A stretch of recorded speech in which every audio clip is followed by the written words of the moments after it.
the Manitoba Derby. These two, a 16th of a mile to go.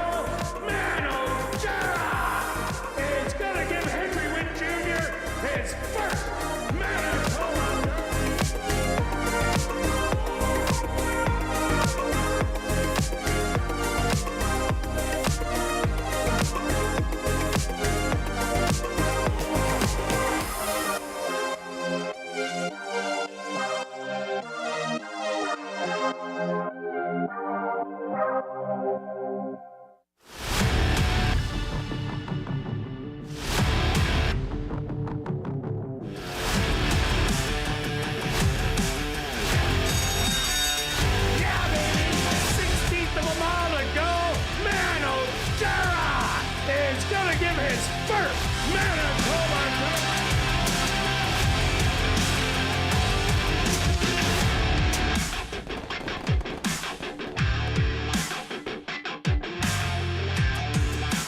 The Manitoba Jockey Club acknowledges that we are on Treaty 1 territory, and the land on which we gather is the traditional territory of the Anishinaabe, Cree, Anisininew, Dakota, Lakota, and Dene peoples, and the national homeland of the Red River Métis.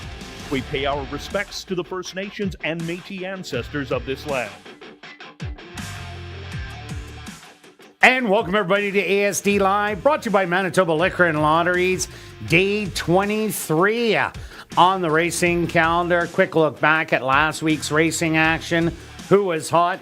Well, on the jockeys' side, it was Praven Badri and Antonio Whitehall, as both of them scored 4 winners on the week. Praven Badri did have the hat trick on Wednesday night. Demario Bino, Ronald Alley, Ronaldo Cumberbatch, and Dane Dawkins also had a couple of winners on the week. And on the trainers' side, it was Carlos Moreno with a good week. He had 3 wins. Michael Nault creeping a bit closer to the top of the leaders. He's at 9. He had 2. Lee Delaron also had 2. And Will Taranjo with 2 winners. And Stretch, it was all about speed last week. What else did you see on the track? Yeah, it certainly was. It was also Wednesday. The chalk was talking a little bit. Was it ever? And it happens. It just happened to be the races that were set on the day and who was entered, and it just ends up that being the case. But there's still, as we mentioned, every time there's still ways to make money. You had a $5 or a $6 pick 4 and 60-cent pick 5. Yeah, it didn't pay much, but you get it a few times for sure. Made a little profit. Yeah, that's what it's all about. Yeah, for sure. And then comparing the track surfaces, very similar each day. For the most part, as you mentioned, it was speed bias throughout. We'll see about the weather. Originally, I thought it was going to be a little warmer. We had the rain.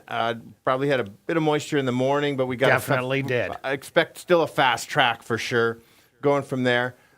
Take note of the 2 days a week, which I think was a real good idea, because when you see today's and tomorrow's card, absolute full fields, you get two very good cards each week for the next 4 weeks instead of maybe some average cards. Tomorrow, 8 races, correct, Kirt? You betcha. Yeah. We got 8 of them. And that's to make up for the 2 days that we lost on Canada Day when the skies opened up, canceled the last 2 races. So we're getting 1 back, and we'll have another one for you on a special day. A special day. Sounds good. Yeah, it's exciting. A good card today, too. I don't think we're going to have as much those type of chalk horses in here. Yes, there's a couple favorites, but it should be another good card, good sequence. I'm guaranteeing the pick 4 pays more today than last Wednesday. Well, yeah. Okay. That's kind of like guaranteeing that we're going to make some bets tonight. That is the same case. All right, I'm ready. Okay, and maybe we saw the emergence of a little Manitoba-bred superstar last Wednesday, Stretch. Yeah, in the last race. Yeah, no, you're right. Very impressive. No surprising, and everybody was on board. But yeah, just getting better and better with every start. And that's no show, no call. Yeah, thank you for that. Any talk of Derby? Well, there is a little talk of the Derby, so we'll see. We haven't had a Manitoba bred win the Derby in quite some time, but the show that No Show, No Call put on, and it was the time of the race. Yeah, it won by 12, beat a bunch of non-2-lifer Manitoba breds, some maidens, but it just sizzled down there in 12-2, and it looked like it still had some gears left. Absolutely. It was a couple lengths slow track. So when that horse comes back, I'll kind of mention how big a number that horse came up with. All right, let's kick off the card with the $3,000 claimer. For 3-year-olds and up, they're going to go 7.5 furlong stretch.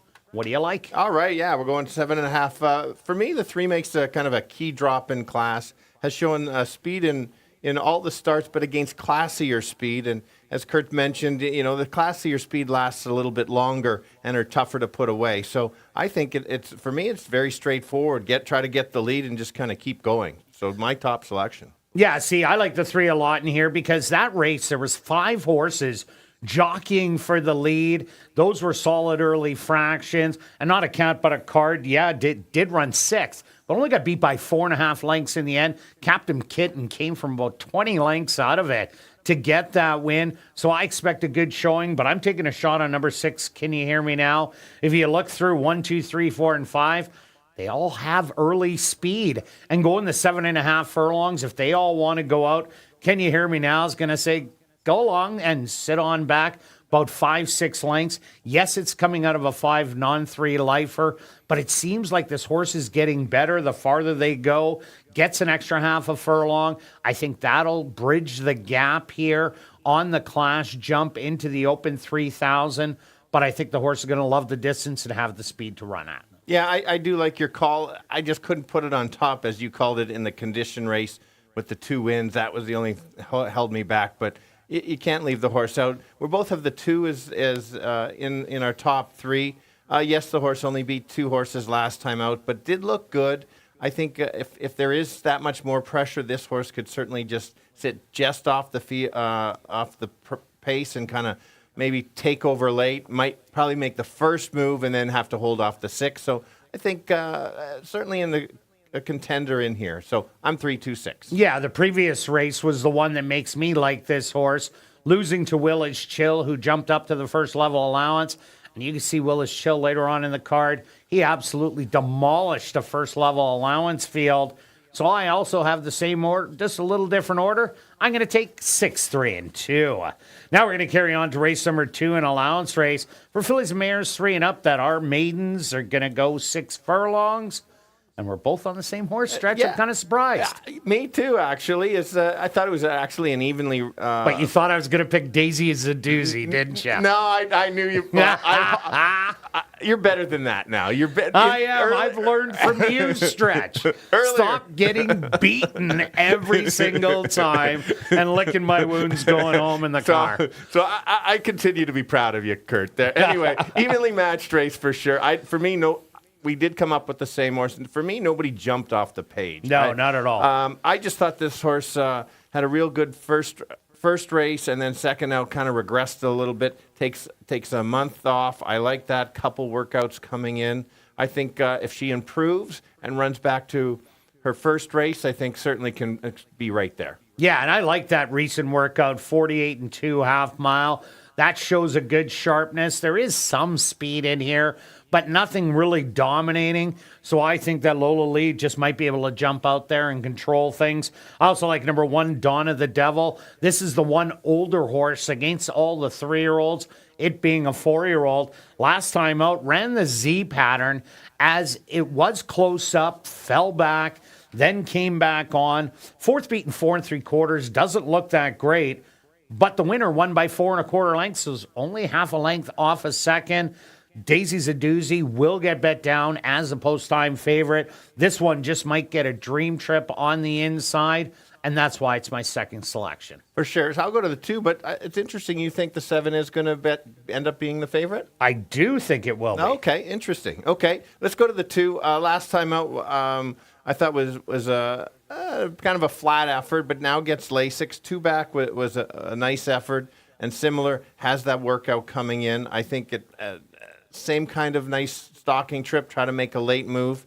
I think runs back to that other one, certainly can at least be right there. Should get some decent value. 9-2 morning line. I'll take that if I get that for that horse. So, yeah. Yeah, no doubt about it. And Daisy's a doozy. 3 consecutive second-place finishes. Second Awfully Special, whose stakes place. I Am Mila came back to win. Charmingly Wit was loose speed and ended up going wire to wire. This is probably the same as that last race for Daisy's a Doozy, but I wish she would have showed a little bit more punch to get closer to Charmingly Wit. She didn't show that to me, so I think she's going to be overbetting here, and that's why I took 5, 1, and 7. All right, we're going to carry on to race number 3. Kicking off jackpot, pick 5 wagering, over $310,000 in the pot for this allowance optional $10,000 claimer. For 3-year-olds and up, they're going to tackle the 1 mile distance, and this could be a massive favorite in here. Yeah, there's no reason it shouldn't be, and I think the horse deserves to be the big favorite. Crushed the field last time, faces many of them again here. 3 of the 7 wins are on the dirt, and the top lifetime race on this horse is on the dirt. So should have got it away from Golden Gate maybe a little sooner. Yeah, definitely. And then also after a win has a workout, which I like even more. So yeah, strong play for me. Yeah, no doubt about it. The speed should be the 6. Frisco Kid tried to steal it, but then Willis Chill made that bold move on the outside and kicked clear and drew up. But Frisco Kid stuck around for a pretty big piece there, Stretch. We both have it. You have it as your second. I have it as my third. But Frisco Kid, if the track is playing like it was playing all of last week, this is a chance at an upsetter. For sure. Just that's was I going to explain how that is how this horse could the one horse could lose if Frisco Kid does get loose. Was in post 9 last time.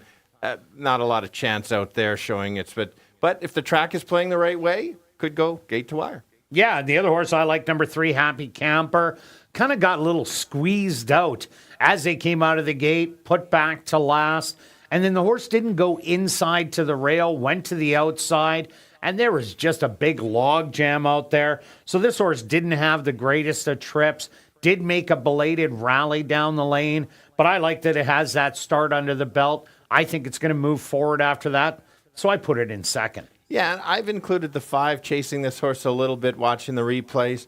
As mentioned, like this horse last time, was just too far back, and with being that far back, had no chance.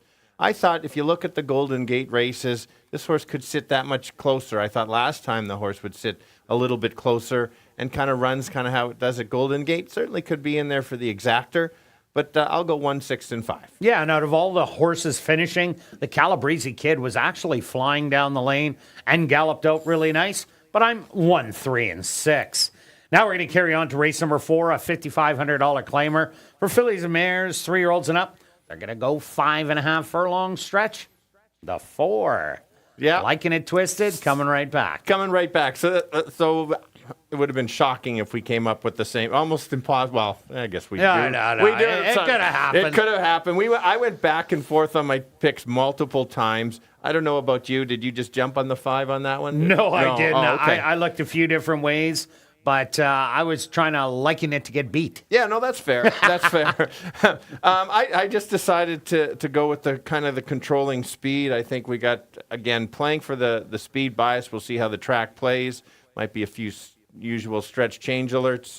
If the track changes, I kind of think it should be the same. But I think it should be fair. See, and that's how I handicap for a fair racetrack instead of a biased racetrack. Yeah. So anyway, so that just had to go with that pick, just kind of the class alone there, and yeah, use that as my top pick. You're going to try to beat the horse. Totally understandable. Yeah, I'm going to take a shot on number 5, Bayall.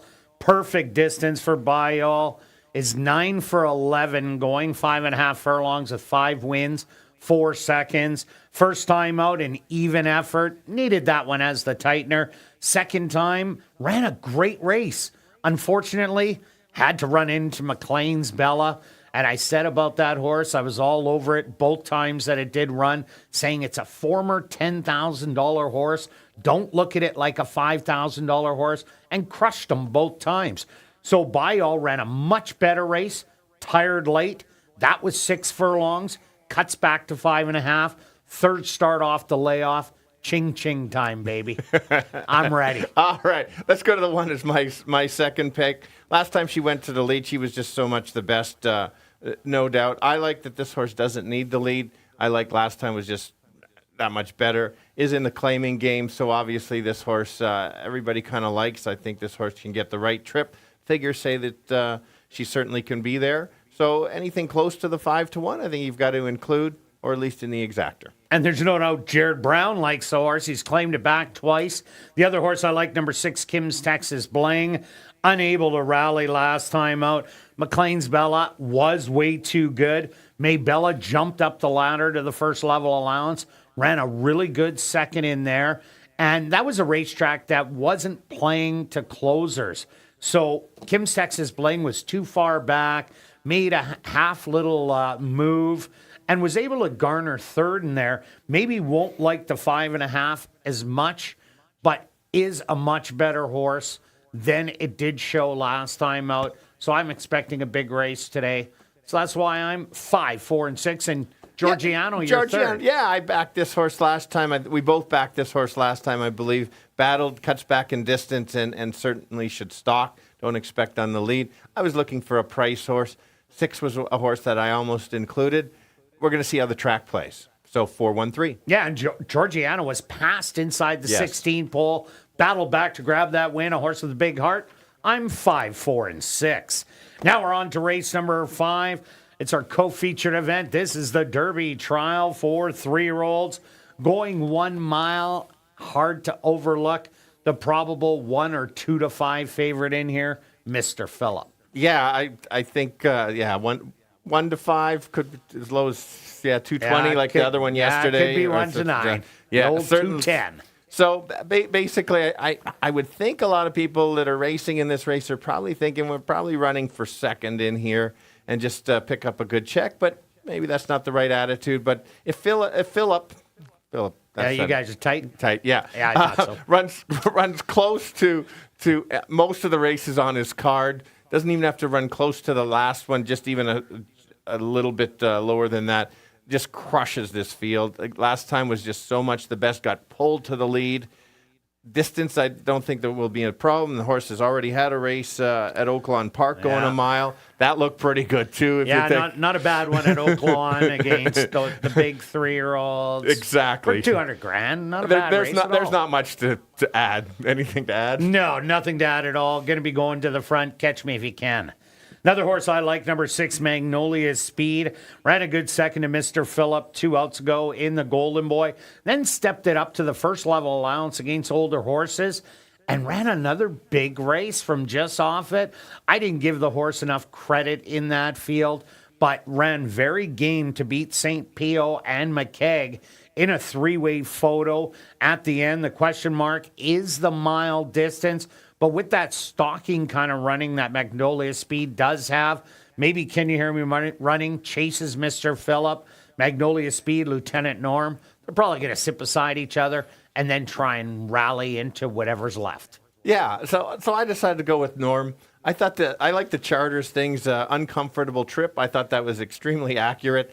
The horse basically checked at the start, backed up early, then a little bit of trouble throughout, and then kind of called it quits in the stretch.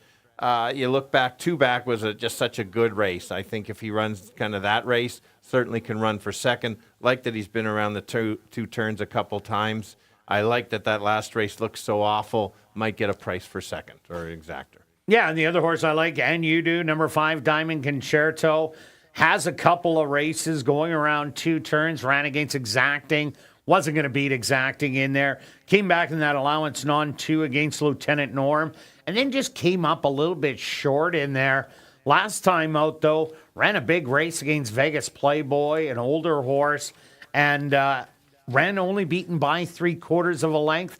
If there is kind of an upsetter, whoever's going to get the good trip in behind, that's going to be the key. So definitely this is a horse that can round out what we think is your exactor. Yeah, no, completely agree with you. You called it just to get that trip and how the 5's pretty good at the distance. So, yeah, 3-1-5. And I'm going to take 3, 6, and 5. Now we're going to carry on to race number 6, our co-featured event. It's the 31st running of the Jack Hardy Stakes for 3-year-old fillies. You better turn the page to look for mine, Stretch. What do you got? All right. I like the call. I'm not betting it, but I like the call. Just helps my win price on my selection. Hey, no problem. Yeah, bump up my price to 20, 30 to 1. I'll take it all day long. Absolutely. Nothing wrong with taking a shot. It's another, like we said, another stake race. We've got a couple more tomorrow, so that's how good it is. We've got a rematch between the 2 and the 7. Each one won, and they tied the other one. So you can kind of say how evenly the two are. So I understand your angle. Let's try to find somebody that hasn't really has room to improve. I thought the 2 last time basically did control the front end. It was a speed day. So yes, it was. So you have to watch that there. But the reason I ended up putting this horse as my top selection is just because of the distance. It hasn't won going the 2 turns, but is 3 for 3 for second. And I think that's the difference for me. I think if she wants the lead, she can get it. Might be able to steal it, but doesn't have to have the lead. So I just had to make this one my top selection. Yeah, I think it's an interesting one in here. There is other horses that can go battle it early. Maybe even Zarina goes out to challenge She's My Niece. And I think there's just so many factors in here that can play out to getting them both beat. I took a shot on number 8, Dirty Flirt. How can I bet a horse like this? Yeah, it broke its maiden for 12-5 at Oaklawn Park, then ran absolutely horrible in its next start. Last time out, battled on the front end and ended up tiring. But that horse was off almost 3 months coming into the race. Never had seen the front end. It was a rallier in its win. So I like a horse that shows diversity like that. It isn't going to go to the lead in here. No shot. Zarina, She's My Niece, Happy Hour. They all have speed to go take care of that on the front end. What it showed me is the horse can run on our racetrack, can run well. And so with it being a sloppy track that day, maybe that's why it went to the front. But I think it sits back today and makes a big charge. Boxcars today. It would be boxcars. There, you've given enough for me to think about it. Okay, let's go to the 7. There's nothing negative to say about her. She lost last time because it was a speed holding track, so she was up against it there. Their first race here, she looked so good, and then the next one she tied. So if the speed backs up, you're thinking maybe she goes. It'll be interesting to see. I thought she would sit off, and if the speed does back up, she can make a late run, see if she can handle the distance for my second selection. Well, I'll talk about your 6. Yeah, and also Midnight Lady. Here's a horse that ran huge last time out. 2 outs ago was against She's My Niece, Zarina, and Dynamic Strike. Was 4th beaten 6 in there, going that 6 furlongs, but pretty well just ran out of ground. The next time, though, went in a cheaper race, the allowance non-2 lifer, and ran absolutely huge, only losing by a nose in the end. Gets another half a furlong. I think it just plays into this horse's running style. If there is that battle that's going to be up front, Midnight Lady is going to be flying down the lane. And yeah, interesting. So I went the 1 over the 6 because I thought the 1 last time out didn't have a good trip, was wide the first turn, wide throughout, whereas I thought the 6 had a better trip. Now, if you're thinking the extra distance is going to be the difference, that's fair. I just went with the horse that's going to go from outside to inside, gets that better trip. Maybe that's the upset. 2-7-1. Yeah, that could be a good stalking trip in here, but I'm going to give you 8, 2, and 6. Now we're going to carry on to race number 7, a $3,000 claimer for the boys 3 and up that are non-winners of the year. They're going to go 6 furlongs. Not a surprise. I thought you'd be on Tarawat too. All right. For me, well, not really. It's a perfect race to end off the night for the pick 4, pick 5, full field of 10, non-winners of the year. Not really anything tough about that, huh?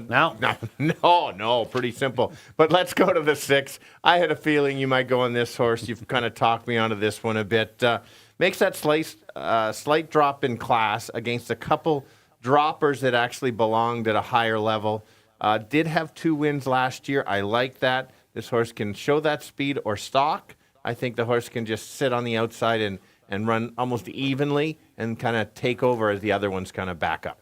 Yeah, I think it will be a forward running style in here, and there really is not a lot of good speed in here, so I don't think the fractions are going to be overly fast, and that plays into Tarawat's running style.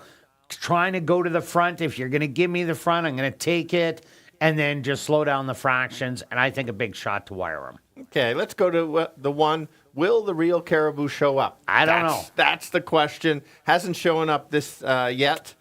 Hasn't shown a whole lot. It's pretty easy. If Caribou shows up from last year, wins for fun. There's no doubt about it. I couldn't make it as my top selection, but I could not leave it out, similar to yourself. You just could not leave it out. You made a case last time. I agreed with you. Didn't really fire. So it's a matter of if this horse doesn't run a whole lot, might be stuck in this condition for a while. So we'll stick with the one for second. Yeah, last time was all about the equipment change, blinkers. They finally took them off, but that was such a flat race, and Lucky Luke ended up just going wire to wire. But I would have liked to see more out of Drop of Caribou to make it my top selection in here. The other one I like is number 4, Double Time. Double Time ran a scary good race last time. Stocked the speed. The rail opened up. Shot on through by the head of the lane. Went on to victory for a $50 mutual. And Double Time usually does that when they go around 2 turns. But look at the horse that ran third, Not Afraid. Not Afraid has since come back and absolutely demolished them and looked like the old Not Afraid. So that makes Double Time look even better to me. Yeah, the figures actually came back the highest that I can remember with that horse. I'm kind of a little bitter because I like to get the Double Time when he goes the 2 turns. He wins too big too early, so out of bitterness, I didn't include the horse. I did include, but I am including the horse in my pick 4 and pick 5s.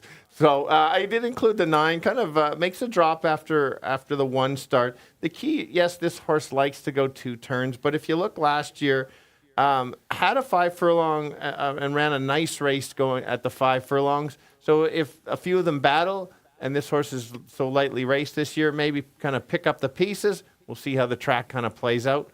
6-1-9. And I'm going to give you 6, 4, and 1. Good luck with all your wagers this evening. And I'll be right back with the changes on this evening's Carter Racing.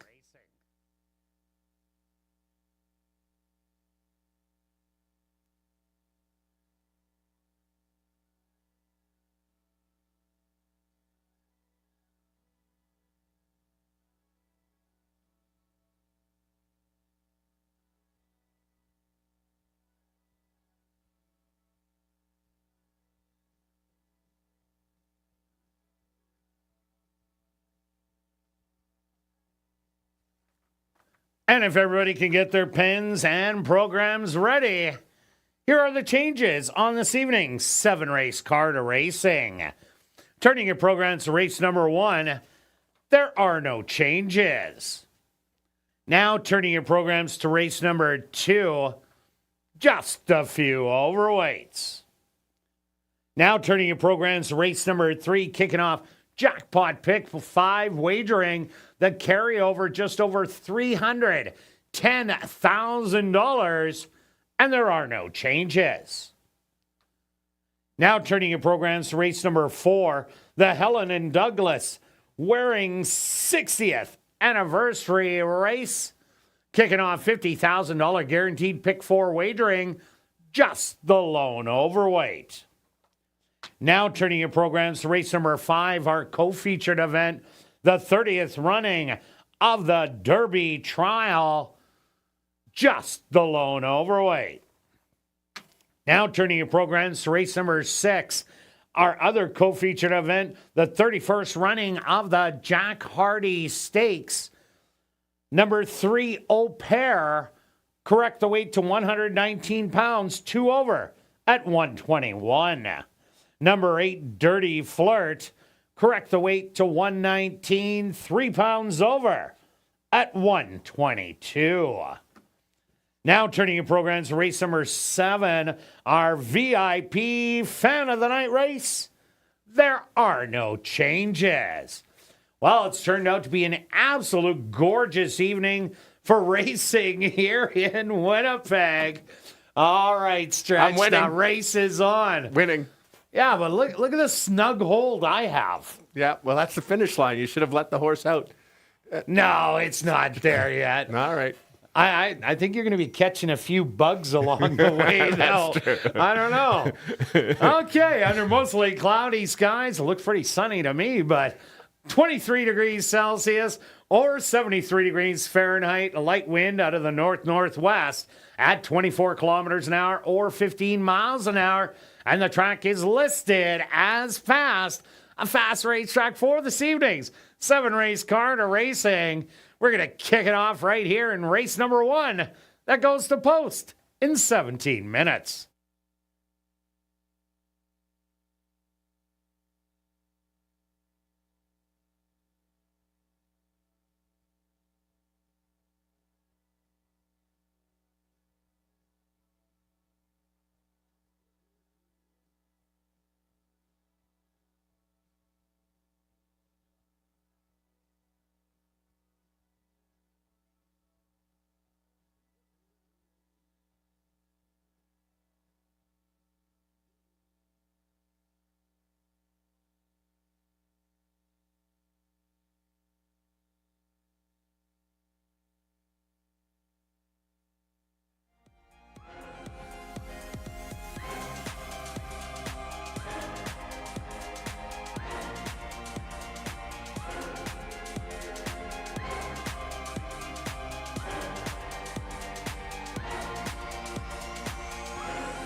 And welcome everybody to Assiniboia Downs.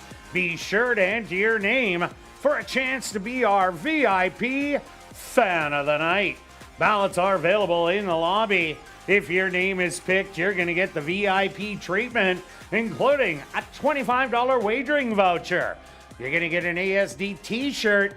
You're going to get an ASD ball cap, autographed by myself and Stretch. You're going to come up to the press box, watch me call a race, head on down to the paddock, see the horses, and then off to the winner's circle to get a framed photo with the winning horse. And if you're new to racing, you better stop by and see Shannon and Brad at the Fan Education Center, located on the main floor. Also, that's the place to open a free betting account at hpibet.com to bet on the races on your phone. And what's more, if you open a new account and bet 100, you're gonna get 100. Have a great evening of racing.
welcome down to the paddock for race number 1, kicking off a new week of racing with a $3,000 claimer for 3-year-olds and up. They're going to go 7.5 furlongs. Before we get into handicapping, there is an important late scratch I was just given. Turn your programs to race number 3. Scratch number 1, Will is Chill. Once again, race number 3, a late scratch. Scratch number 1, Will is Chill. Okay, stretch, race number 1 here. 3,000 wide open, so not a non-winners or non-2. Anybody can jump in here. Who do you like? Yeah, good race to start. Just off camera, you would have seen us scrambling on our bets before the races. After finding out Will is Chill is scratch right after our race to the finish. That's true. That we had. Yes. I look mighty thin, though, in that photo. You did look thin. All right, let's pick a winner to kick off the week. Julia's on camera today. Let's go to the 3 as my top selection. I like this horse, kind of sneaky. I don't know who the favorite is going to be in here. I think the 3 is 7-5 morning line. I think it's maybe that's the right price, but wide open. This horse is showing speed in the 3 starts. Has chased some better horses in there. That race that Side Street Dave got brave on the front end, kept going. Last time couldn't get the lead. There was a lot of speed in that race. I think there's not as much speed in here. And hopefully this horse can go gate to wire. If the track is playing like it did last week, got a good shot. Yeah, no doubt. And another angle on that is that this horse wasn't able to fit the 4,000 non-winners or 3,000 non-winners because of that win in Tampa. So maybe they just wanted to get away from some of those other ones, and they did by going in this 3,000 wide open. So it might be a great play, add 2-1. I do like number 6, Can You Hear Me Now? The 1, 2, 3, and 5 all have speed. And even the 4 horse, when it goes around 2 turns, sometimes shows speed, but the 6 has none. It's going to be sitting back, watching all the early action, trying to make a late rally like it did last time out. And it made a good rally against Prairie Drifter, who was loose speed on the front end. Bronze One was also sitting relatively close. They run 1-2. Can You Hear Me Now? Ran out of ground. But with all the speed that is in this race, definitely, I think, has a better shot. For sure. Yeah, make a good point on that one. If it was maybe we should do show parlay Wednesday. On Monday. Or did they cancel Wednesdays because of the show parlay situation? Hey, that's enough out of you. All right, anyway, let's keep going. On to the 2. It's early. We got to make sure. I got to get these shots in from I bet you non-Wednesday. everyone just likes laughing at me saying, don't bet that horse at all now. All right, co-favorite on the 2 horse. It's a boy. Looked good last time. Yes, the horse was a big favorite. Yes, the horse was only against 3 horses. But I just like how this horse did. How well this horse did, like the figures, like how he ran, and then as Kirt mentioned on ASD Live, he liked the other race even better, and that's fair. Lost to Will is Chill. We won't see Will is Chill run today, but certainly in the mix, could go to the lead. I thought he was just the best last time, and so ended up on the lead. I thought this one could stalk. Yeah, I agree. Number 5, CC's Kitten. This might be the speed of the speed. Went wire to wire in a non-4 lifer 2 outs ago at really big odds with Rashad Knights aboard. Last time out went 7.5 and was battling early in that $5,500 claimer. Ended up backing out of it in the end. But Rashad Knights does jump back on again today. And if you look to the bottom of the program, this horse was pretty competitive at the $7,500 level before dropping into the non-4. So if you're looking for a horse maybe to try and steal it at a price, this could be it. Yeah, and probably the long shot could be the long shot of the race is the 1. Showed speed last time. Smart ride by Neville. Went right to the lead. Wasn't a lot of speed in that race. And then hung on. Real good ride. Doesn't usually go to the lead. Can stalk, come off the pace. I like that because it gives the jockey a choice if something goes a little different on how the race plays out. Yeah, number 4, Silvermaker. This horse had a good year going around 2 turns last year. Back-to-back wins in the 3,000 and 4,000 non-winners of the year. One going wire to wire, the other stalking, pouncing, and drawing off. Ran flat last time out, but maybe it was the muddy racetrack. Now gets a fast racetrack. Maybe give it another shot at 8-1. All right, Stretch, let's go to our wagers here in race 1. What do you have? Well, this is an adjustment. It was a pick 3. Let's just make it an easy double. $10 double. 3 with 2.25. Cost is 20. If you only want to spend the $2, make it a $1 double wheel. 3 with 2.5. And myself, I'm doing an exactor box, 3 and 6, a $1 one, $2. I'm doing a $10 one, so that's 20. Good luck with all your wagers here in race 1. We'll see you back for race 2.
The horses on the track for race number 1. They're going to go 7.5 furlongs for $10,500.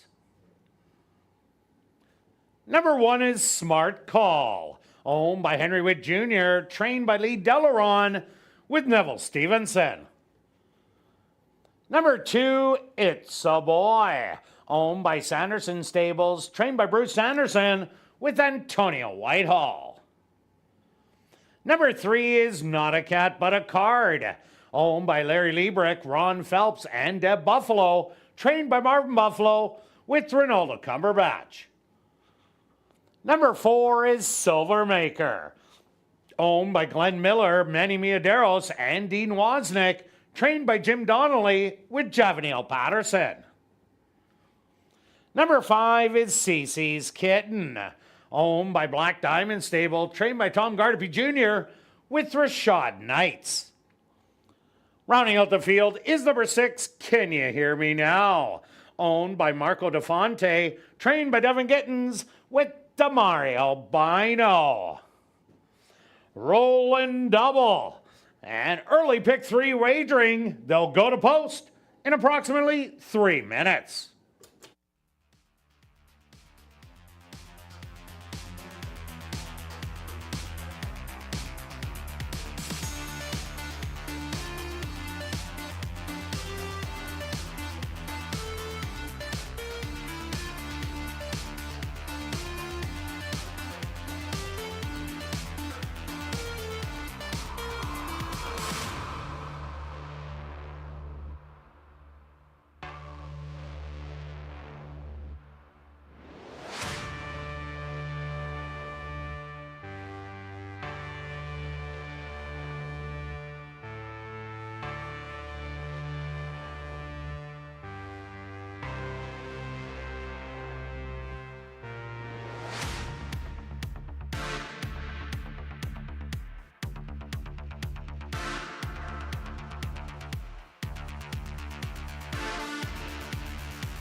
All right, the boys going 7.5 furlongs. They're going to go past the wire twice as a reminder, which is 2 turns here at ASD. I'm going to go to the 3. I'm going to hope this horse can try to control the front end and just keep going. Has battled some pretty good ones at a little higher class level. If gets that lead, watch out, gets extra tough. The current favorite, a little surprised, is the 2 horse, bet right down to 7 to 5. big race last time. Only beat a couple last time. 2 back was a good race. Can stalk, take over, watch out. And the closer of the group is Kirt's top selection, the 6. So I'll give you 3, 2, and 6. Kirt. Yeah, Stretch, I did go to the closer in here, number 6. Can you hear me now? The 1, 2, 3, and 5, they all possess early speed, and even the 4 on occasion has shown it. The 6 does not have any speed, so that could be a huge advantage. Be last out of the gate, settle in on the rail, take the shortest trip, and then a late run at him. So I'm giving this horse a shot because of the 7.5. I do like number 3, Not a Cat But a Card, taking the big drop from 55 wide open into this 3,000 non-winners of the year. Fits perfect and ran a good race, even though it was 6 last time. And number 2, It's a Boy, had a good win, but its previous race I thought was better than the winning race last time out. So I'm going to give you a 6, 3, and 2. Good luck here in race number 1.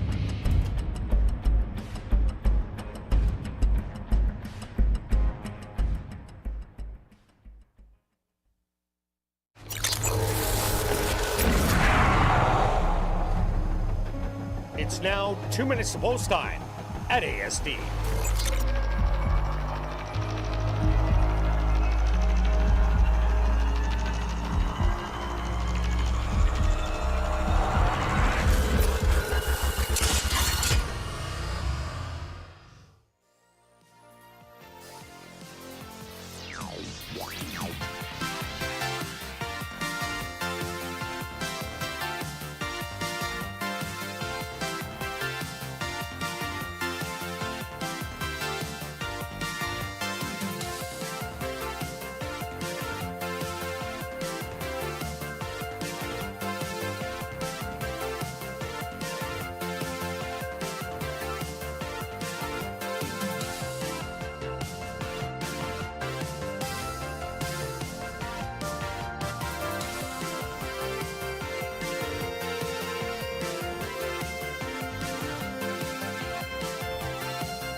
time.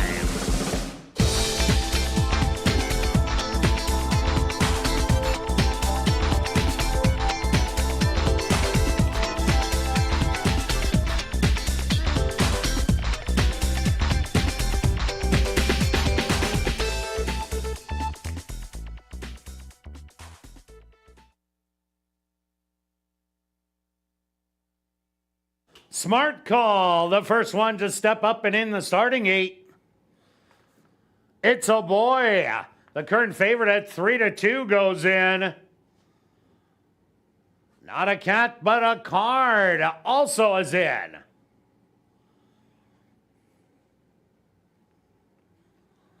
Next up, here comes Silvermaker.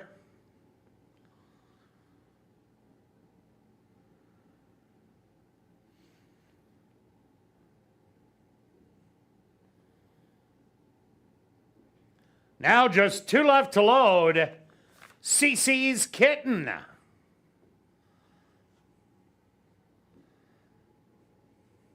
And just waiting on Can You Hear Me Now? The field is set. They're at the post.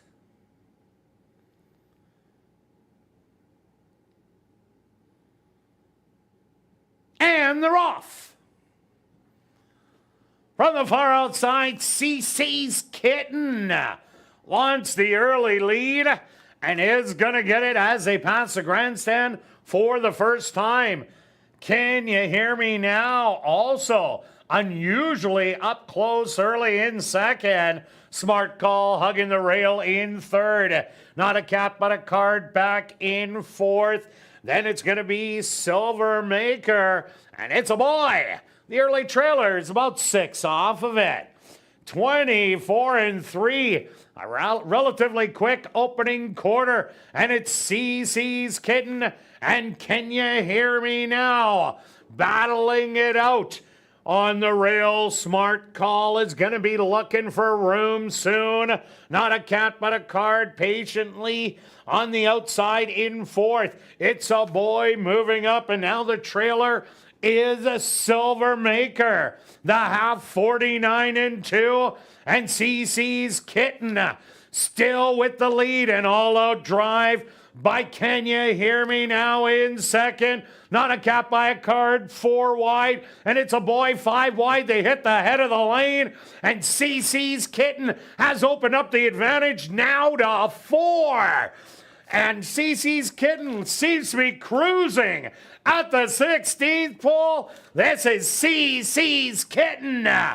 Gate to wire. Not a cat by a card in second. Can You Hear Me Now in third. Close for fourth between Silver Maker and It's the Boy.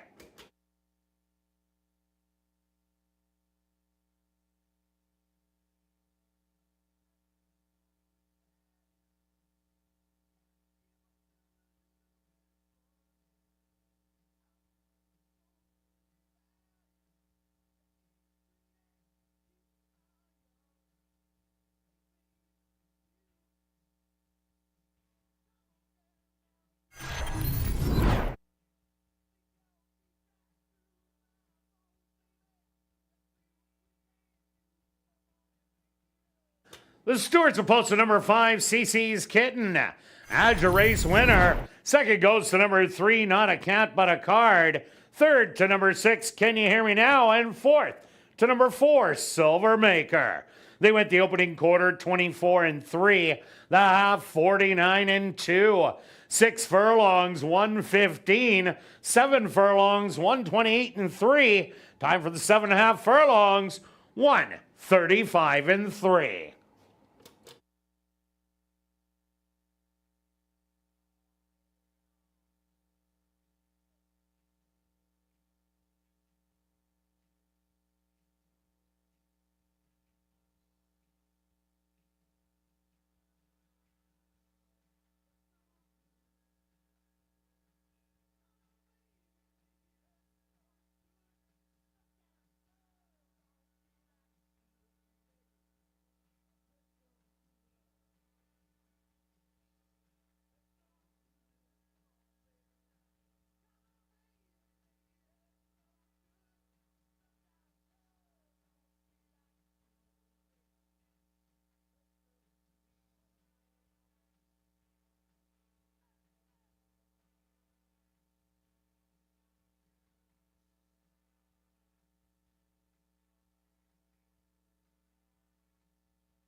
Now entering the winner's enclosure, the official winner here in race number 1, that's number 5, CC's Kitten. CC's Kitten is a chestnut gelding, 5 years old, by California Chrome, out of the mare Not a Kitten by Munnings. Owned by Black Diamond Stable, trained by Tom Gardaby Jr., and ridden to victory by Rashad Knights. Time for the 7.5 furlongs, 1:35 and 3.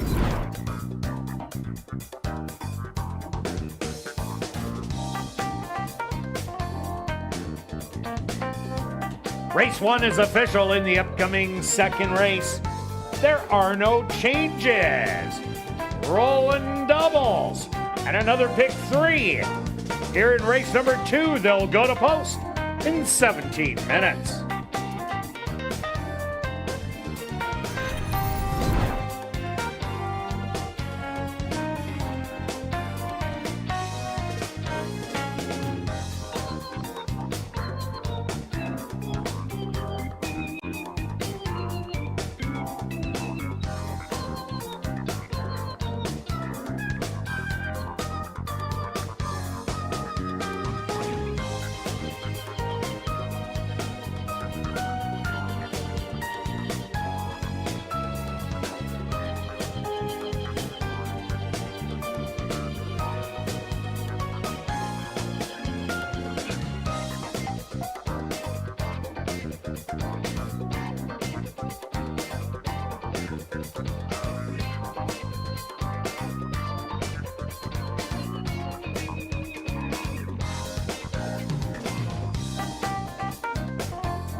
Ladies and gentlemen, turning your programs back to race number 1, we had a claim to report. Claim for $3,000 was number 1, Smart Call, claimed by Michael Rowe, owner-trainer.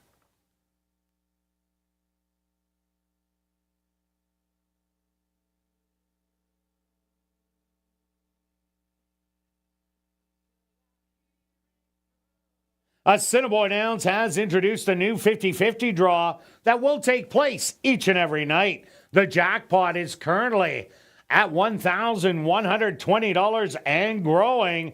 Tickets are 1 for 10, 10 for 20, 50 for 50, or 200 for $100. You can get your tickets at guest services, the VLT cashier's cage, the 50-50 ticket seller who is walking the facility, or just go to 5050.asdowns.com. The draw will take place at 10 p.m. tonight, and proceeds will benefit Final Furlong and the Winners Foundation. And please note that you do not have to be in attendance to claim your prize.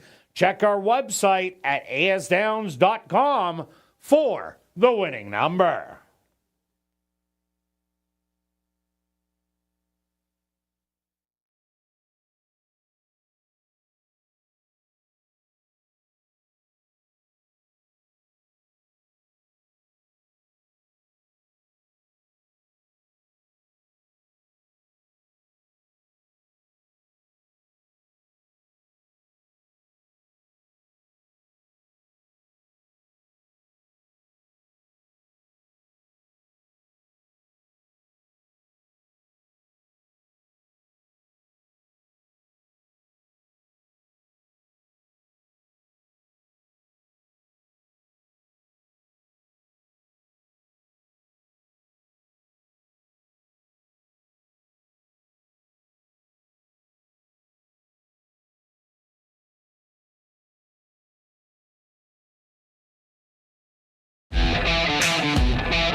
And welcome down to the paddock for race number 2. We have an allowance race for fillies and mares 3 and up that are maidens. They're going to go 6 furlongs.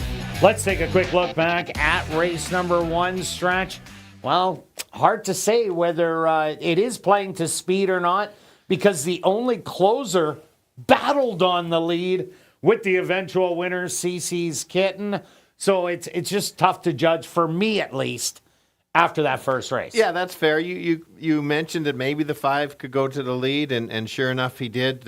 If you just bet this horse every time, you'd be way ahead. First win was 29.60, and then just now 23.10. Now the other ones you would have lost, but you'd still be way ahead. I did pick it on June the 12th when the horse lost its irons. Yeah. So it's 1-2 cents. You should have had it both times. I should have had it both times. Good ride by Rashad. They're an interesting, nice close on the 3 or the 3 late. I thought this horse was going to go to the lead, but I like that the horse finished full of run. Interesting for next time on the 6 that you selected. I could see that change in running style now next time come off the pace. So pay attention to, or I'm going to pay Or go into a non-3 lifetime event. That's true. And just go to the front and take it all the way. There's that. So you can jump off the horse. I'll jump on the horse, and the horse I don't will think win. I'll be jumping off in a non-3 lifer. Okay, on to race number 2, Stretch. We both got the 5. Yeah, so interesting. So right now the 7 is the favorite, but 5 is both of our top selection. It happens to be the lowest in the doubles. So that's kind of gives you a guide where the final price might end up. I like her for a few reasons. First race was such a good race. Thought she was very game, battled, and kept coming back. Came back again. Next start, not so good. Runs back to that one, won't be anywhere. I'm hoping that the month off and the couple works coming in, especially that last one, is the difference. Stephen Gaskin's probably figured something out.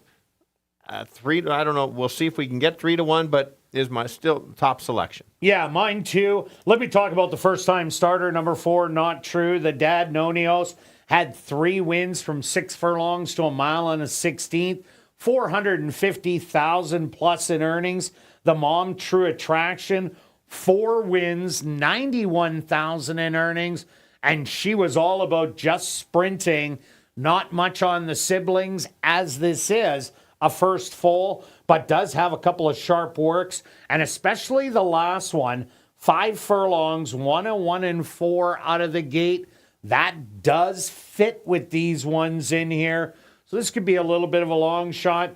My second selection is number 1, Dawn of the Devil. This is the 4-year-old tackling 3-year-olds. Showed speed first time out, packed it in, but last time showed a little speed, fell back, came back on, did the Z, was only a half a length out of second money, draws inside in here. A lot of things I think to like. For sure. So when do you decide the 3 versus 4-year-olds end? Right around this time. Yeah, I'm with you. You know. Yeah, that's fair. 2's my second selection. And this horse, again, kind of the same thing. 2 back, a nice race. Last time, not so much. Adds Lasix. Has a nice 4 furlong work on July 7th. Like that work, I think this horse can stalk or just sit there and try to make a late run. Yeah, and both of us like Daisy's a doozy. 3 consecutive second place finishes.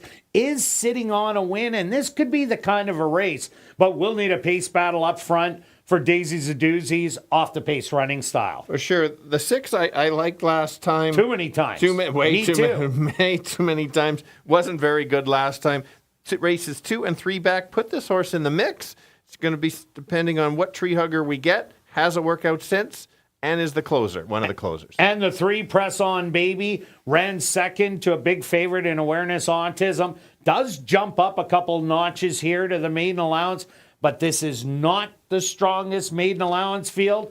So this is not out of the question for this horse to run a big race and be in the top 3. All right, Stretch, let's go to our wagers here in race 2. What do you have? I'm going with a $5 exacta wheel, 2 and 5. With 1, 2, 5, and 7. So I did include your 1. Daisy always runs second or third. Couldn't leave that one out. So a $1 one would be $6 if you did a $1 exacta wheel. And myself, I'm going after the pick 3. I'm taking the 1 and 5 in here. Then 3, 5, and 6, and rounding it out with 5, 6. A $1 one, $12. I'm doing a $2 one for $24. Good luck with all your wagers here in race 2. And we'll see you back for race 3. Kicking off Jackpot Pick 5 wagering.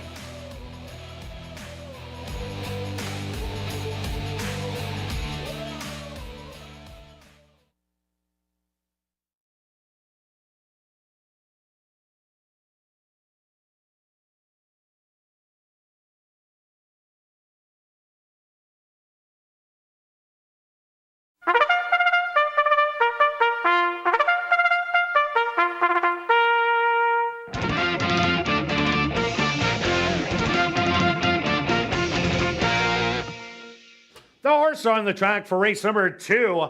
They're going to go 6 furlongs for $20,000.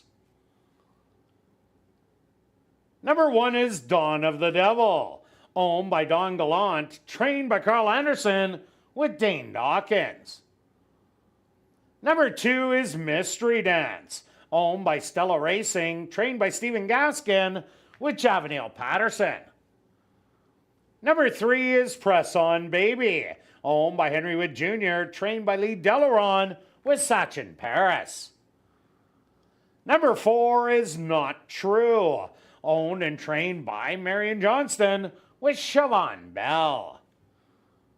Number 5 is Lola Lee, owned by Anderson Livestock, Hillside Farms, and WRA Ventures, trained by Stephen Gaskin with Ronald Alley. Number 6 is Tree Hugger, owned by Wind Dancer Stable, trained by Wendy Anderson with Rashad Knights. Rounding out the field is number 7, Daisy's a Doozy, owned by Larry Falloon and Champion, trained by Devin Gittins with Demario Bino. Post time for race number 2, approximately 3 minutes away.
right, the girls going 6 furlongs, all looking for their first lifetime win. That's why they are maidens. Let's Go to the 5 is my top selection. She's run 2 races only lifetime. First one good, second one not so good. Lots of room to improve. She's had some workouts in the morning. I think this will be her top effort, and if it is, she can be right there. Getting 5-2, that's fair. Bit of a long shot at 7-1 is the 2 horse. Same kind of pattern, has run 3 times, 2 back, very good. Also a workout, adds Lasix. Can't leave that one out. The one that's always in the money is the 7. So let's go 5, 2, and 7. Kirt. Yeah, stretch. I also like number 5, Lola Lee. Great race, first time out. Second start, had to chase after the speed, but fell back late. If the track is playing the speed like last week, and even in the last race, if it keeps going, big shot in here. I also like number 1, Dawn of the Devil. Ran the Z pattern, close up, fell back, came back on, missed second only by a half a length. So it shows the horse likes to try. And number 7, Daisy's a doozy. 3 consecutive bridesmaid races, running second. Is running really well, a good trip. Can run by them all. I'm going to give you 5, 1, and 7. Good luck here in race 2.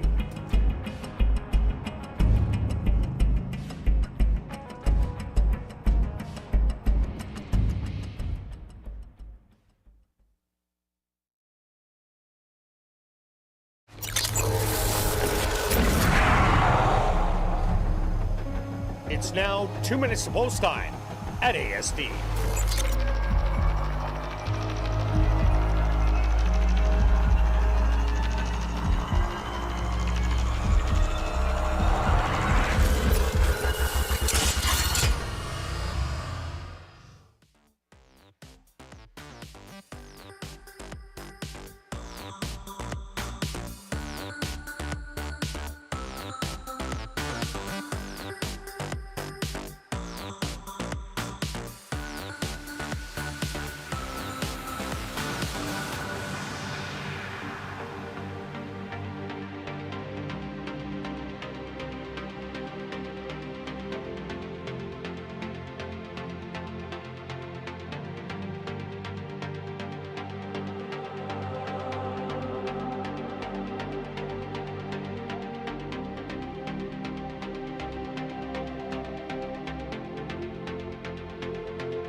Dawn of the Devil, the current 5-2 co-favorite, steps into the starting gate. Next in, Mystery Dance. It's now Press On Baby's turn.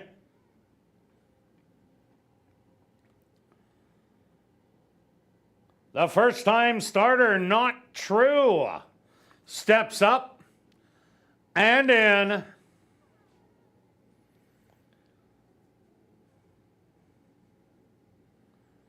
Here comes Lola Lee.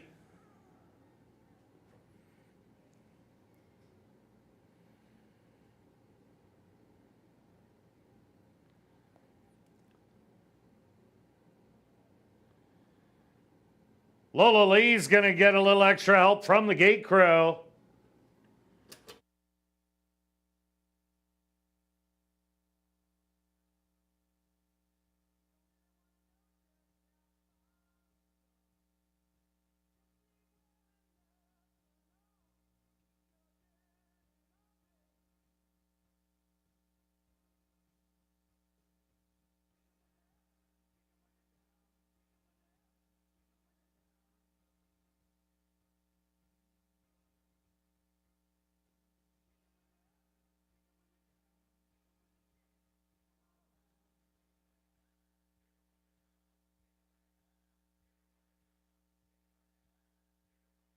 Lola Lee now in, just 2 left to load.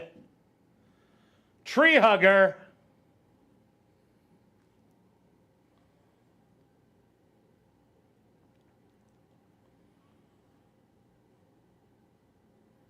And just waiting on Daisy's a doozy. Our current 5-2 favorite.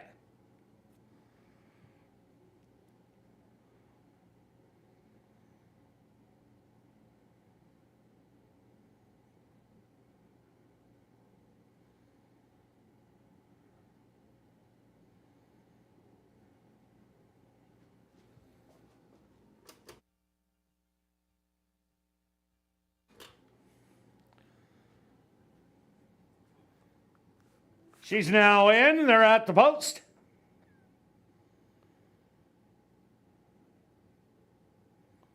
And they're off. Breaking a little slow was Tree Hugger. From the middle of the track, Lola Lee shows a little bit of early speed, but so does Press On Baby on the inside, who now takes the lead by a length. On the inside, Dawn of the Devil hugging the rail. Lola Lee 3 wide. Mystery Dance moving up between horses. Daisy's a doozy 5 wide. Then it's Not True and Tree Hugger is the trailer. 24-2 the opening quarter.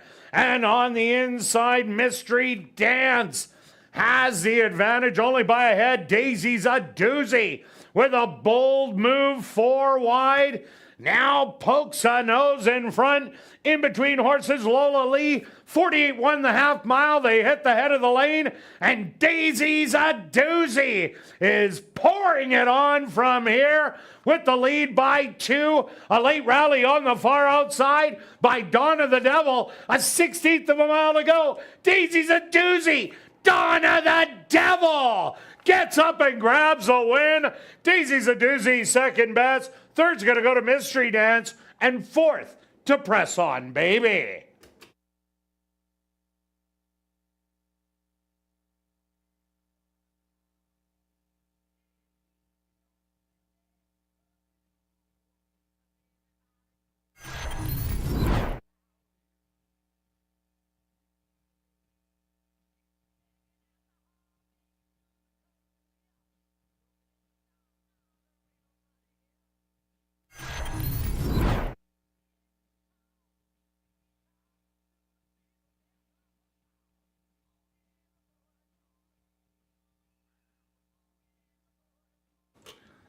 The stewards are posted number 1, Dawn of the Devil, as your race winner. Second goes to number 7, Daisy's a doozy. Third to number 2, Mystery Dance. And fourth to number 3, Press On Baby. They went the opening quarter 24-2, the half 48-1. 5 furlongs, 101. Time for the 6 furlongs, 1:14-4.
Now entering the winner's enclosure, the official winner here in race 2, that's number 1, Dawn of the Devil. Dawn of the Devil is a dark bear brown filly, 4 years old, by Daredevil, out of the mare's Secret Appeal, by Street Hero. Owned by Don Gallant, trained by Carl Anderson, and ridden to victory by Dane Dawkins. Time for the 6 furlongs, 1:14-4.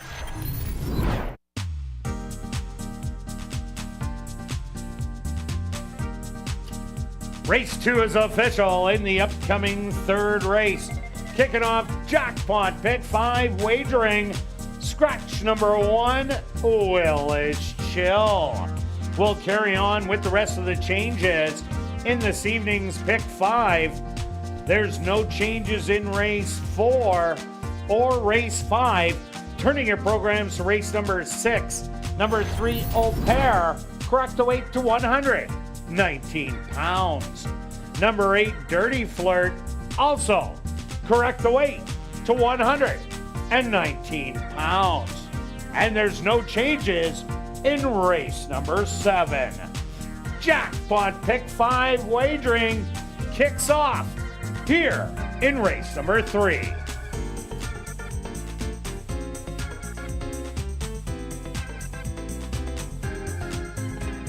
Well, be sure to check out the 140 VLTs in our spacious Club West Gaming Lounge located on the 2nd level of the grandstand. Open all day, every day from 10 a.m. to 1 a.m.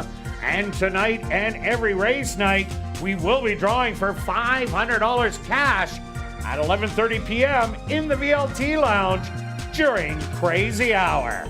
And just a reminder that free family fun activities will be featured every Monday in July and August, as well as Monday, September 2nd. The free activities include bouncy castles, face painting, and live entertainment, and the fun starts at 6:30.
And welcome back down the paddock for race number 3. Kicking off jackpot pick 5 wagering with an allowance optional $10,000 claimer for 3-year-olds and up. They're going to go the 1 mile. Scratch number 1, Will is Chill. Quick look back at race number 2 stretch. Dawn of the Devil, definitely not a smooth trip, but wow, what a kick down the lane to get it done. Yeah, once Dawkins got the horse out and started to make that late run, very impressive, got stuck in a tough spot. And now what do you say on Daisy running another second? What I say, it's a heck of a place bet. It's a great place bet. Until Kirt takes it in a show parlay. Absolutely. I thought she was home and cooled out and had it, but a great race, great finish to go from there. So let's keep it going. Kicking off the pick 5. As you can see, it's getting up there in total for sure. Already over 20, almost 27,000 in the pool. Big scratch, that changes everything. Does it ever? I think, yeah. It goes from a 2 to 5 shot to a wide open race. Yes, and so we're trying to figure out who do you think might be the favorite? Well, with a quick look at it, I don't know. I would have to look a little bit harder. It's one of these races where you got to map out the way it's going to run, and it looks like there's no speed in it. Frisco Kid last time out was 45-1. That's not going to happen today. We did see a wire-to-wire winner in the first, and if you were looking at it, this would have been done last week. So you don't know what the track's going to play or anything. It's on the previous week, but with the lone speed, I think Frisco Kid would have been the favorite. But 3, 5, and 6 would have been real close in odds. Yeah, absolutely. I'm with you. And it's tough because, yes, 6 is my top selection. That doesn't mean that that's going to be the lowest price. But that's where I'm going to start. If Julia can find there she goes, looking for the 6. There he is. You just commented, showing speed last time was way out, post 9, had to be used early. I thought the horse ran a really good race last time, beaten 9 where the top 2 were just so far in front, and this horse was a length and 3/4 in front of 4th. So that's a good thing. You look at Turf Paradise, was showing a bunch of speed. Makes that it's the same condition, but I think that this race is a little bit easier than the last race because you're losing Will is Chill. Oh, big time easier. And you're losing Totalizer. Exactly. Who was running well. That's exactly what I was going to say. So if this horse can clear, doesn't have to have it, but runs like the first race, certainly can be right there. Yeah, and this horse does know how to win. 6 for 8 in the money this year with 2 winning efforts, and both of those going around 2 turns. Another horse I like, number 3, Happy Camper. I really like that first race out against High Press and Mr. Dazzle as the speed stuck around. And this was the only rallier to get a piece of it. Last time out, got crunched coming out of the gate, got pushed back to last. Could have went to the rail, elected to go on the outside, and it was just a muddled mess in that 11-horse field, and did show some run to get up close and then be passed by the Calabrese Kid late.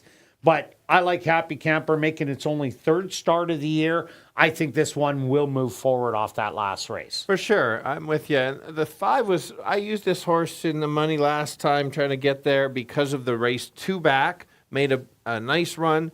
Last time I was a little disappointed. The horse was a little too far back, couldn't make up all that ground.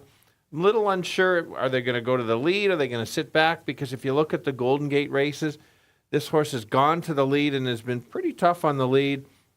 Ran a very nice race in fact, story time, I could do this. Okay. December 29th, Golden Gate, I played this horse at 24-1 because I thought that this horse could be right there. I didn't think there was that much speed. So that's my story time.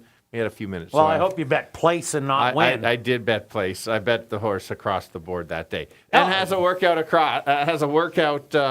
July 10th. Yeah, here's let's take a look at number 2, Vegas Playboy. Here's a horse I liked last time.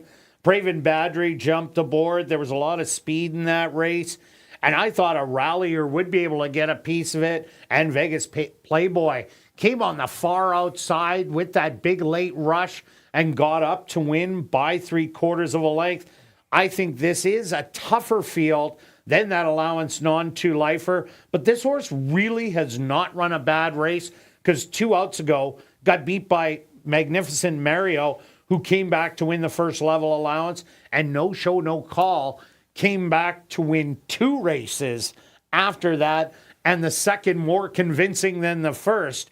So this is a horse that's improving, and just because it is on the upswing, this one might be able to take it, and that's why 3-1. Yeah, and so let's talk about the 4. This horse, you got to take a look.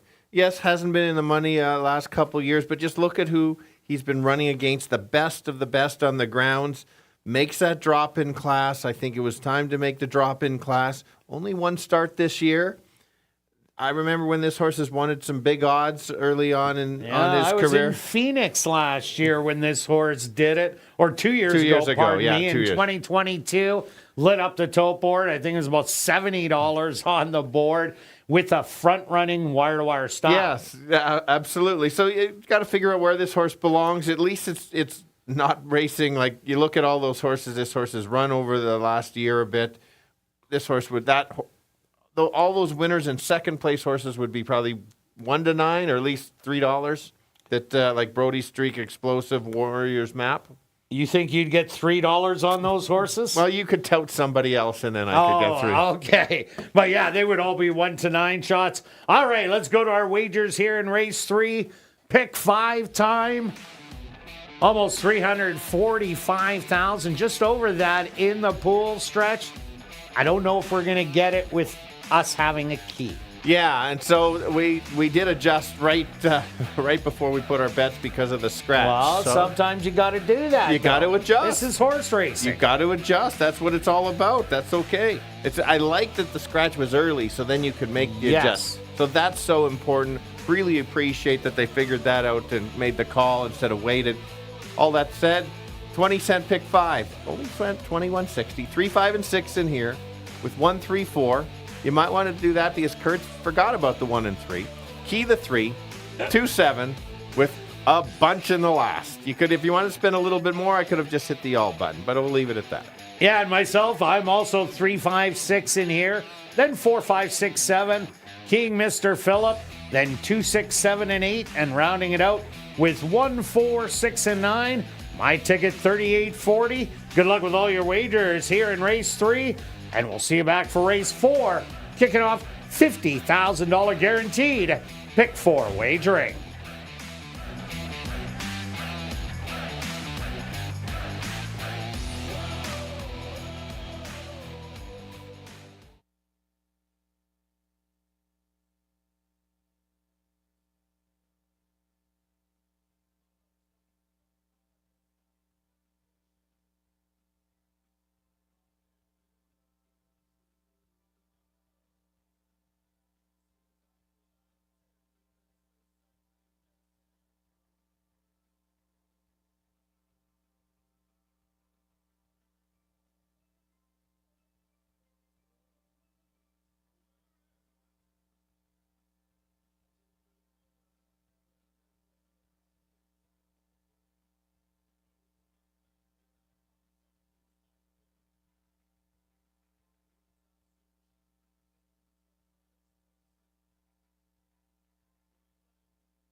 The horse on the track for race number 3.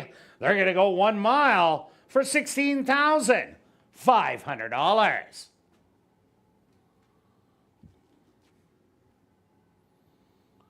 Number 1, Willa's Chill, was scratched. Number 2 is Vegas Playboy, owned by Marvin and Deb Buffalo, trained by Marvin Buffalo with Praven Badri. Number 3 is Happy Camper, owned by Ryan DeJarlis, Blair Kidd, and Robert McKinnon, trained by Ryan DeJarlis with Neville Stevenson. Number 4, that's Courageous, owned by Hetty Kling, trained by Maria Stanford with Sven Balrup. Number 5 is the Calabrese Kid, owned by Wind Dancer Stable, trained by Wendy Anderson with Javanil Patterson. Rounding out the field is number 6, Frisco Kid, owned by Avery Erfel, trained by Lee Delaron with Dane Dawkins. Jackpot Pick 5 wagering here in race number 3. They'll go to post in approximately 4 minutes.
All right, the boys going a mile, which is 8 furlongs. Five in here, wide open race. Let's go to the 5. Actually, let's go to the 6. I like the price a little bit better on the 6. 5-2, could show the speed, gets it, controls it, could kind of go gate to wire. The 5 is the favorite. A little bit of a lower price. Certainly has the talent to be right there. Just a little bit of a low price. And then the one that had some trouble last time, that's the 3. So let's go 6, 5, and 3. Kirt? Yeah, Stretch, I am going to the troubled horse, Happy Camper. Pushed out the back door in that 11-horse field, went up the outside, and it was just a cluster, and was unable to navigate. Made a big move, flattened out late, but that was only the second start of the year. Now makes its 3rd, so I think it'll improve. Number 5, the Calabrese Kid. This horse was absolutely flying late. Doesn't really look like it in the program, but it definitely was and galloped out really well. And if you're looking to play speed, that's number 6, the Frisco Kid. Could have a loose and easy lead in here and trying to give Dane Dawkins back-to-back wins. But I'm going to give you 3, 5, and 6. Good luck here in race 3.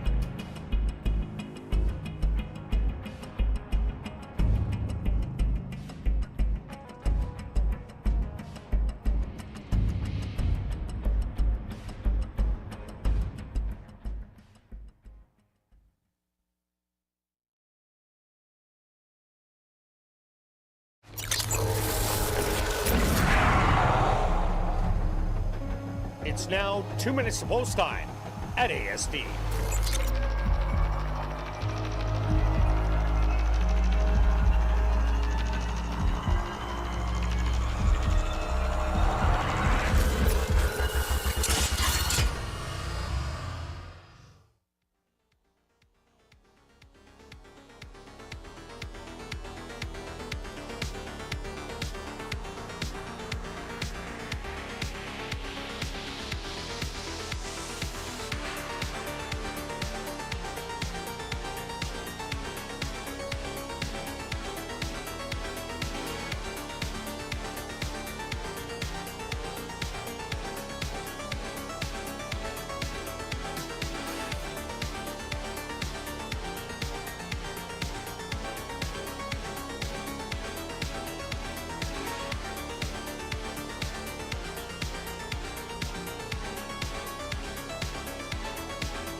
post time.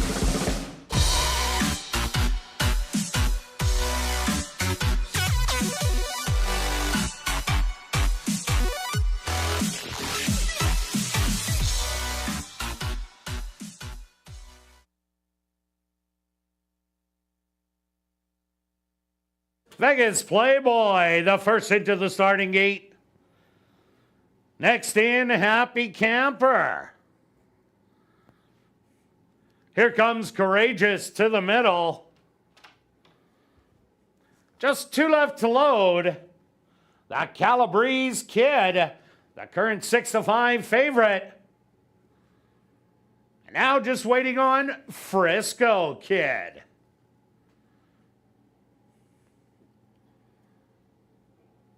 They're all set. They're at the post.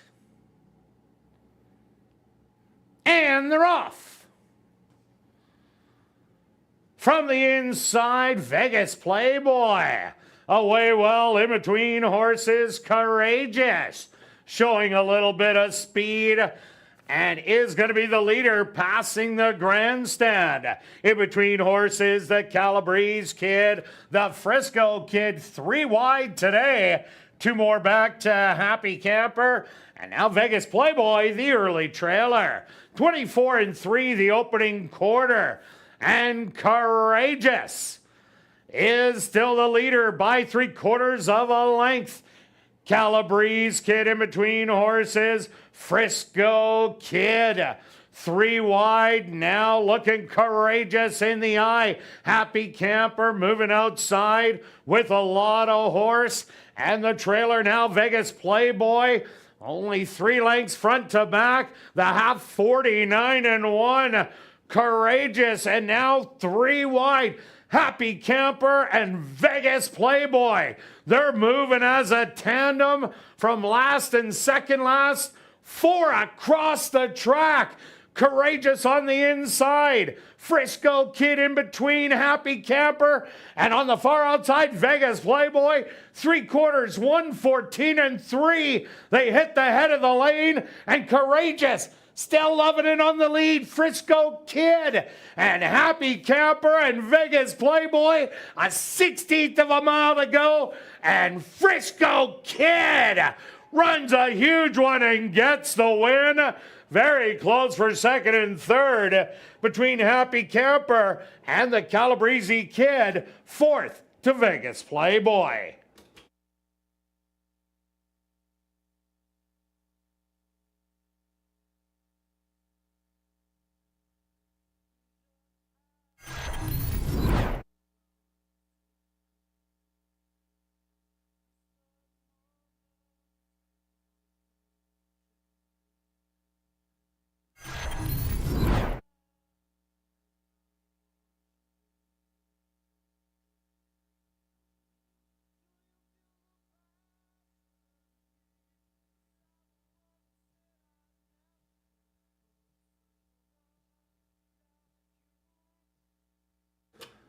The stewards have posted number 6, Frisco Kid.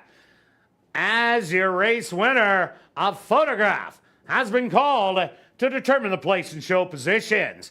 They went the opening quarter 24-3, the half 49-1, 6 furlongs, 114-3, 7 furlongs, 128-1. Time for the mile, 142-1.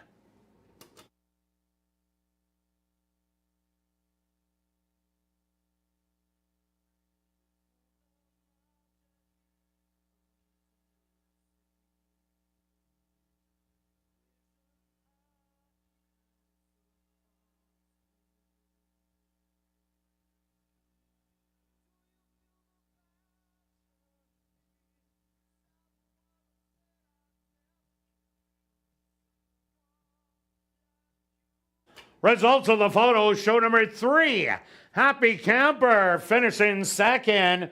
3rd goes to number 5, the Calabrese Kid. And 4th to number 2, Vegas Playboy.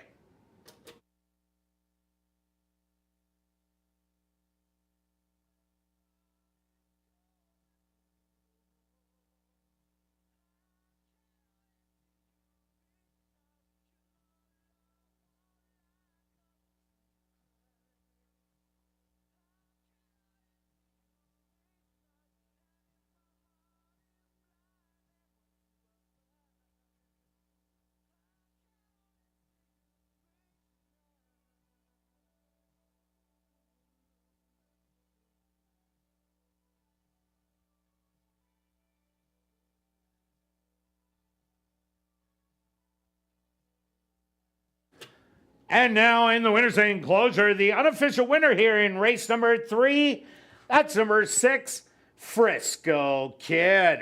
Frisco Kid is a bay gelding, 5 years old, by Vronsky, out of the mare Frisco Fog by Idiot Proof. Owned by Avery Erfel, trained by Lee Delaron, and ridden to victory by Dane Dawkins. Time for the mile, 1:42.1. Congratulations goes out to jockey Dane Dawkins, who scores the double. Back-to-back winners for jockey Dane Dawkins.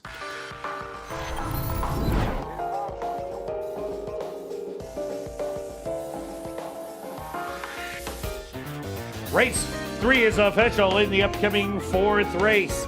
The Helen and Douglas Waring 60th anniversary race, kicking off $50,000 guaranteed pick 4 wagering. There are no changes. Carrying on with the changes in this evening's pick 4. No changes in race number 5. Turning your programs to race 6. Number 3, Au Pair. Correct the weight to 119 pounds. And number 8, Dirty Flirt. Also correct the weight to 119 pounds. No changes in race number 7. $50,000 guaranteed pick 4 wagering starts right here in race number 4.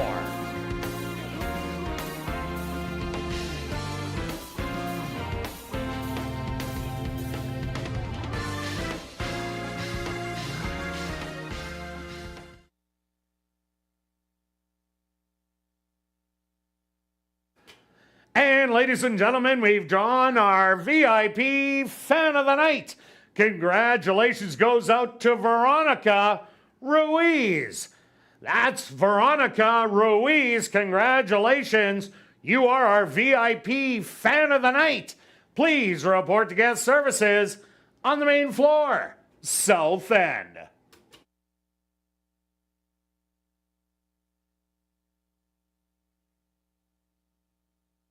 And just a reminder to get your 50-50 tickets, the jackpot is currently at $1,680 and growing. Those tickets are 1 for 10, 10 for 20, 50 for 50, or 200 for $100. And get your tickets at guest services, the VLT cage on the second level, from the 50-50 ticket seller who is walking the facility, or at 5050.asdowns.com. Ticket sales will close at 9:50 p.m. The draw will take place at 10 p.m. Tonight, the proceeds will benefit Final Furlong and the Winners Foundation. And please note that you do not have to be in attendance to claim your prize.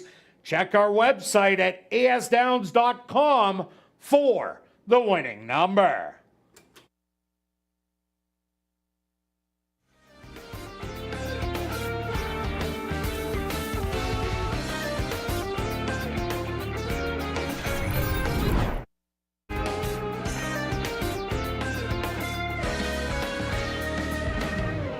And we'd also like to say congratulations to the top 3 finishers in the Las Vegas Challenge that took place on Monday, July the 8th.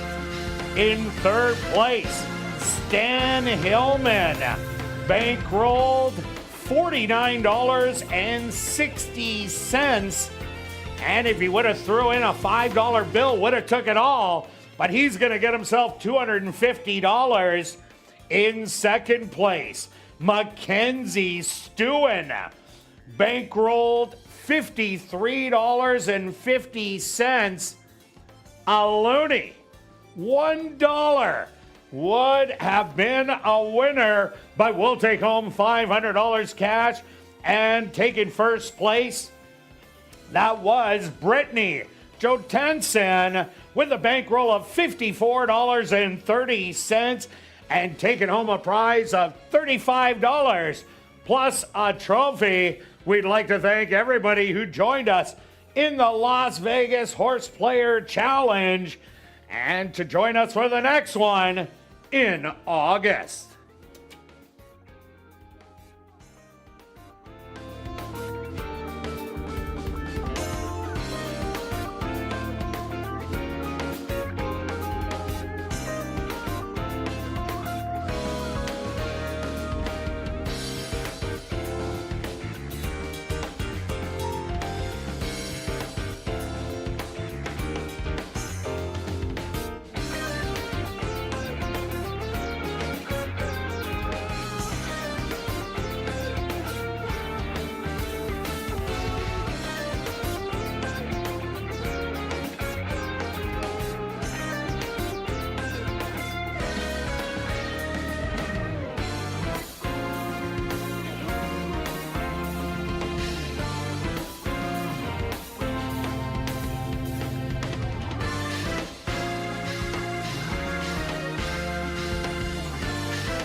And welcome back down the paddock for race number 4.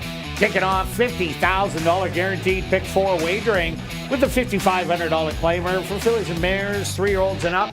They're going to go 5.5 furlongs. Quick look back at race number 3. Well, with that scratch stretch, what a race that was. Everybody had a shot at a different time in that race to get the win. But Frisco Kid, who went about 1.1 miles, ended up lasting all the way to the wire. Absolutely agree with you. It was so exciting listening to your call, watching all the movement of the horses. Whoever you had, you didn't want to rip. You couldn't rip up your ticket yet because everybody was in it until the top of the stretch. Good race for sure. We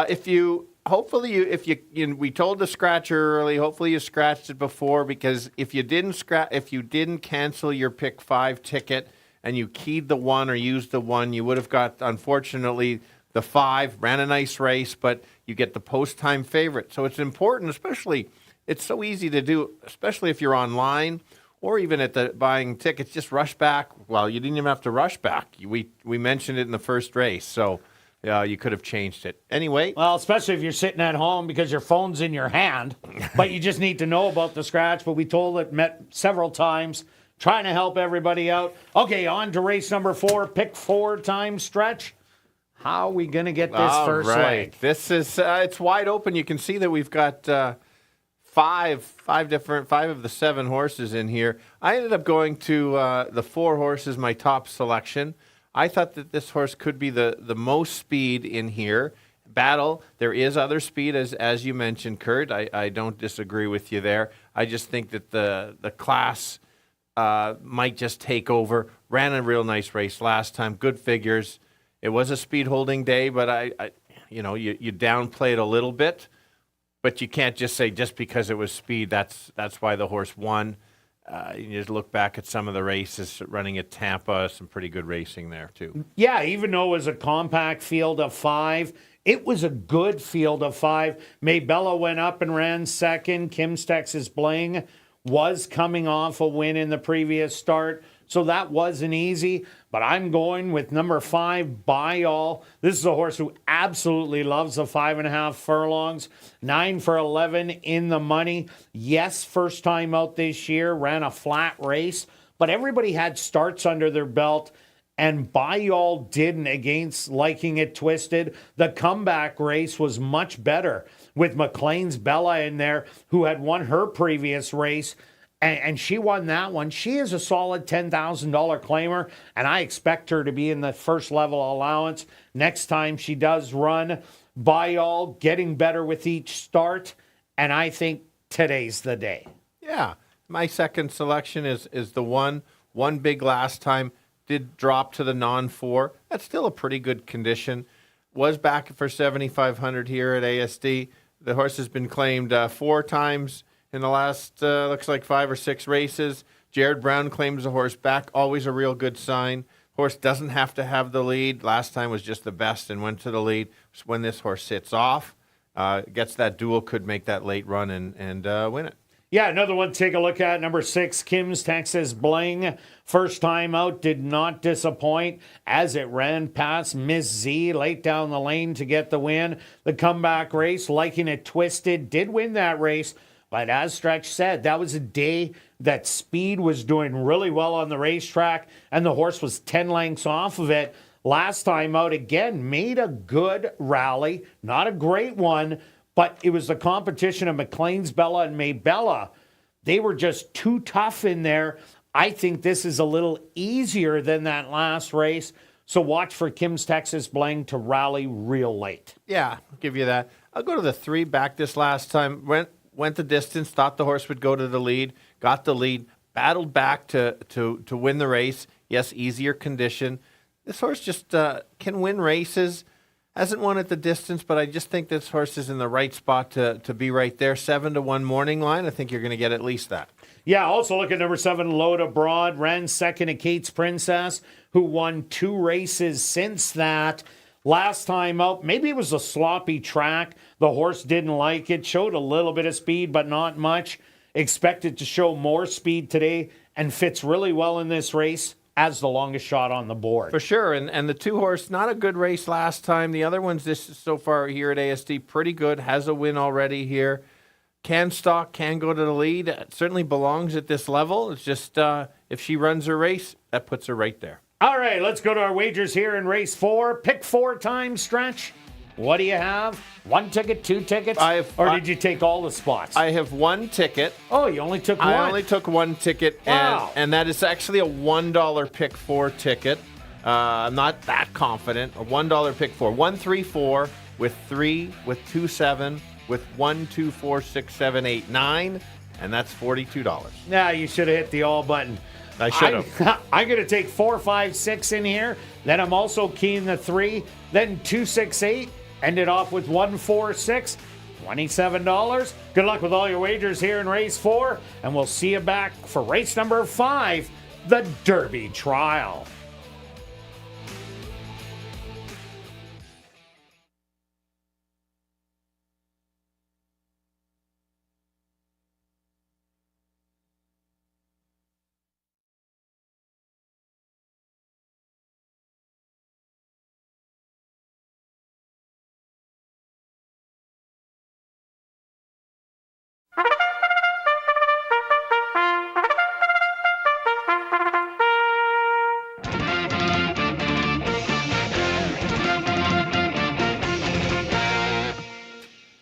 On the track for race number 4, the Helen and Douglas Waring 60th anniversary race. They're going to go 5.5 furlongs for $13,200. Number 1 is Love Above and Beyond, owned by Jared Brown, Shamrock Stables, Regal Group, and Sue Crane, trained by Jared Brown with Ronaldo Cumberbatch. Number 2 is Saber Queen, owned by Henry Witt Jr., trained by Lee Delaron with Neville Stevenson. The 3 is Georgiano, owned by Henry Witt Jr., trained by Lee Delaron with Praven Badri. Number 4 is Liking It Twisted, owned by Elton Dickey and Wade Salmon, trained by Elton Dickey with Demario Bino. Number 5 is Buy All, owned by All for One Stable, trained by Shelley Brown with Rashad Knights.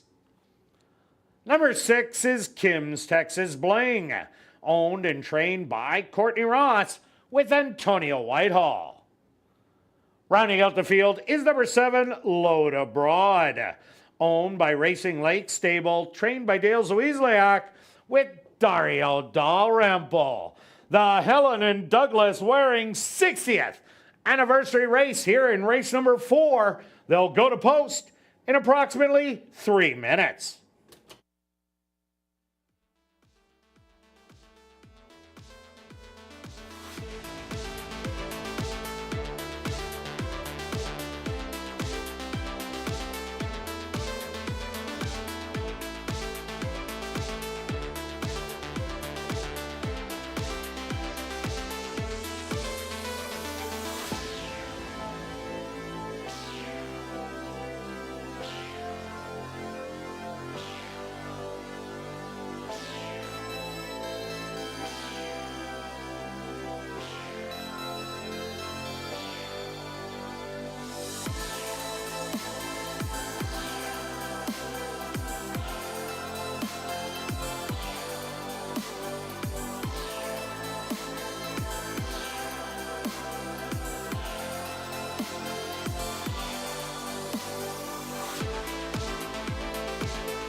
Girls going 5.5, kicking off the pick 4.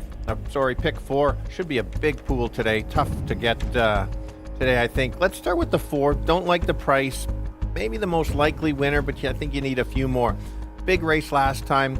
Is a little classier than these ones if you look back. Can go to the lead and maybe steal it. A bit of a price horse is the 1 at 9-2. Should sit just off, make a late run. And the long shot that I'm going to give you, maybe finish second or third, that's the 3, 11-1 right now. Maybe not win it, but should be right there. or 1 and 3. Kirt. Yeah, Stretch, I ended up going to the 5 in here, by all. First time out, needed that start under the belt. Last time out, ran into a really tough one in McLean's Bella. And the horse made a real nice middle move, then got tired. That was going 6 furlongs. Today they cut back to 5.5. So this would be a perfect stalker in the field. I do like number 4, Liking It Twisted. Beat a really nice horse in Maybella last time out and did beat the 6, Kim's Texas Bling. A repeat effort. Definitely a big choice in here. And I'm throwing in the 6, Kim's Texas Bling. Was on a speed track, couldn't close.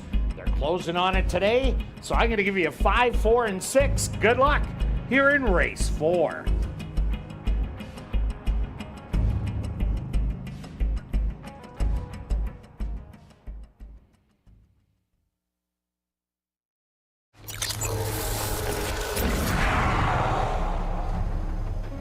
It's now 2 minutes to post time at ASD.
time.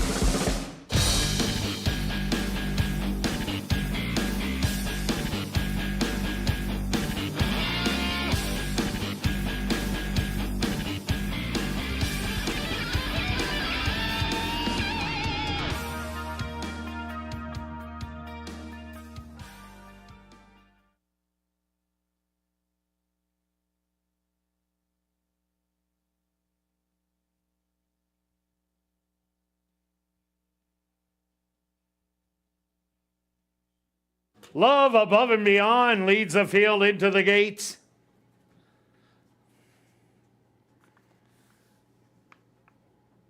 Saber Queen, the next to go in.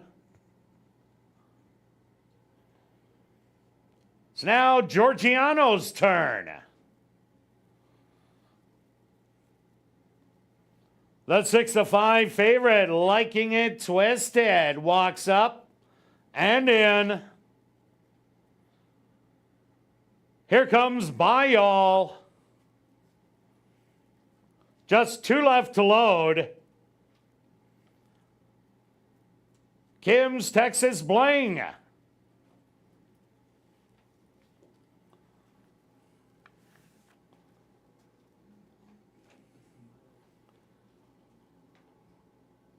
And just waiting on Load Abroad to the outside.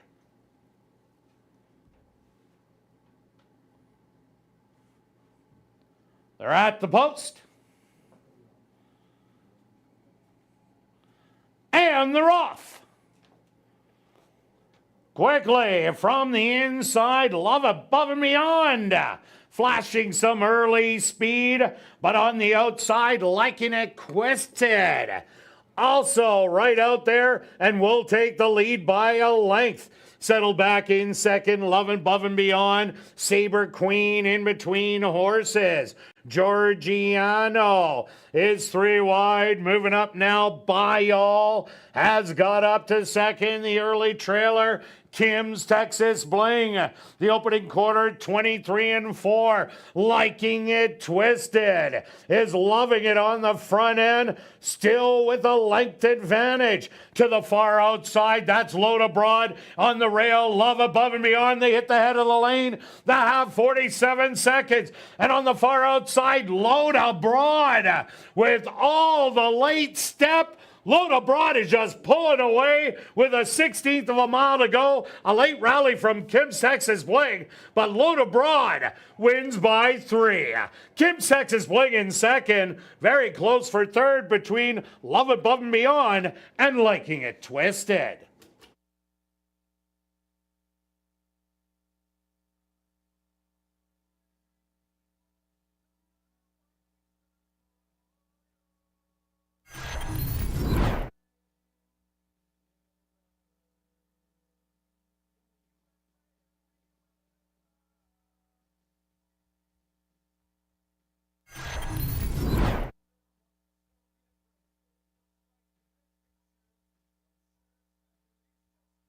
The Stewards opposed to number 7, Load Abroad, as your race winner. Second goes to number 6, Kim's Texas Bling. A photograph has been called to determine the show position. They went the opening quarter 23-4. The half 47 seconds. 5 furlongs, 1 minute. Time for the 5.5 furlongs, 1:07.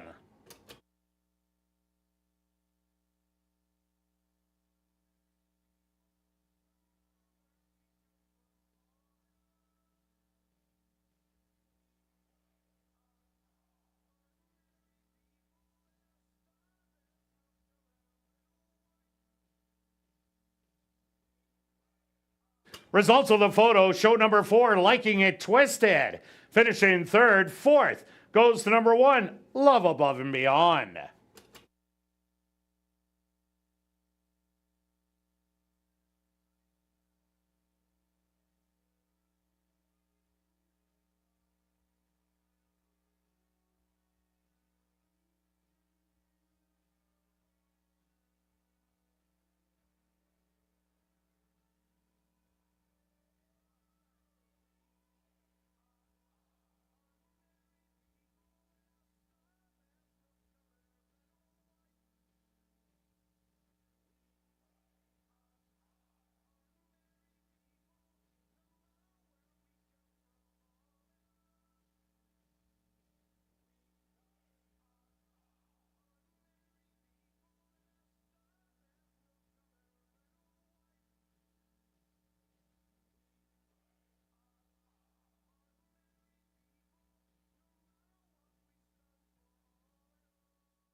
Now entering the winner's enclosure, the official winner of the Helen and Douglas Waring 60th anniversary race, the winner number 7, Load Abroad. Load Abroad is a Gray-Roan mare, 5 years old by Reload, under the mare Study Abroad by Wheel Away. Owned by Racing Lake Stable, trained by Dale Zawiesliak, and ridden to victory by Dario Dalrymple. Time for the 5.5 furlongs, 107.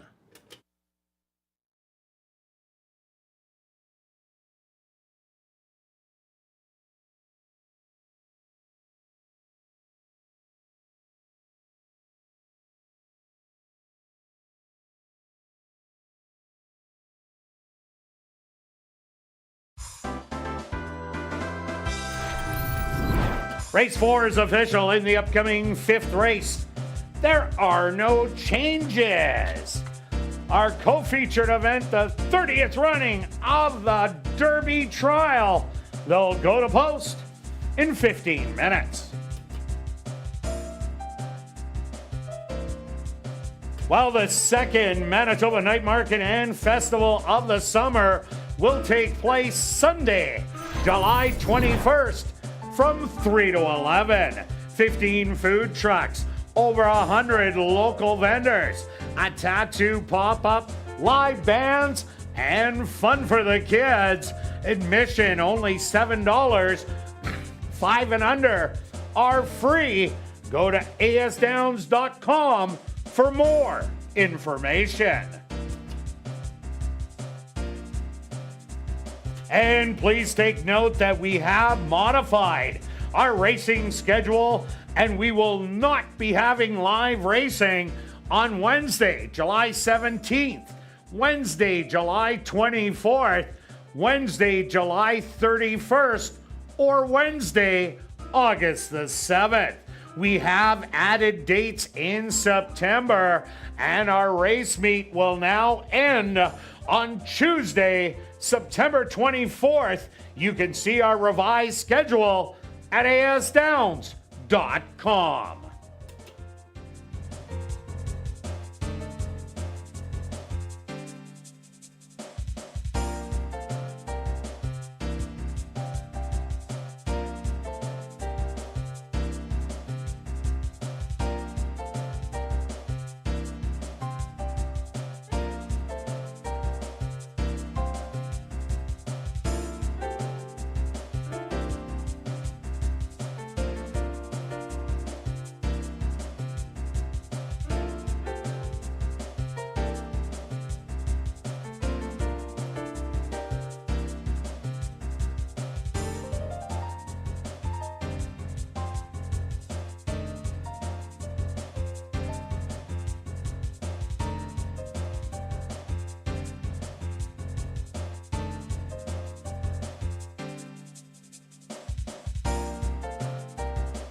And welcome back down the paddock for race number 5, our co-featured event, the 30th running of the Derby Trial for 3-year-olds.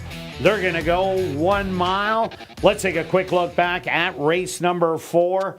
Well, Stretch, our pick 4s aren't doing too good, as Loda Broad brought the speed to the race that she's always had, and she ended up lasting to the wire on a really nice win. Yeah, no, it was an absolutely good pick on yours. You got it in the pick 5. Everybody that's alive in the pick 4. Yeah, I cheapened out on the pick 4.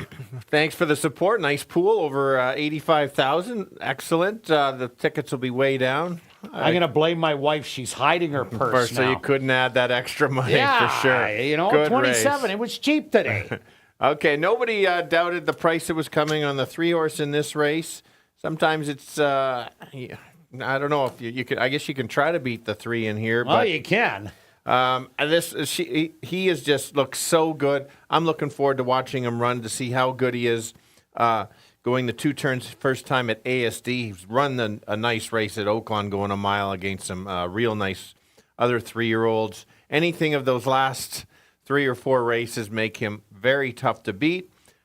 Can go to the lead, but can come off. It's just, I guess, what Antonio kind of feels where the race is at there. But you know what? It was the way he did it last time. He didn't just gun for the lead, catch me if you can. He just sat there with the other horses. When Antonio said go, he went and he won with the greatest of ease. I'm looking at number 6, Magnolia's Speed, to do some rallying in here. Got the win last time out after running second to Mr. Phillip on that Z pattern. Speed, fall back, come back on. But last time, sat behind those leaders and timed it perfectly to get up to win by a neck. And that first level allowance was against older horses.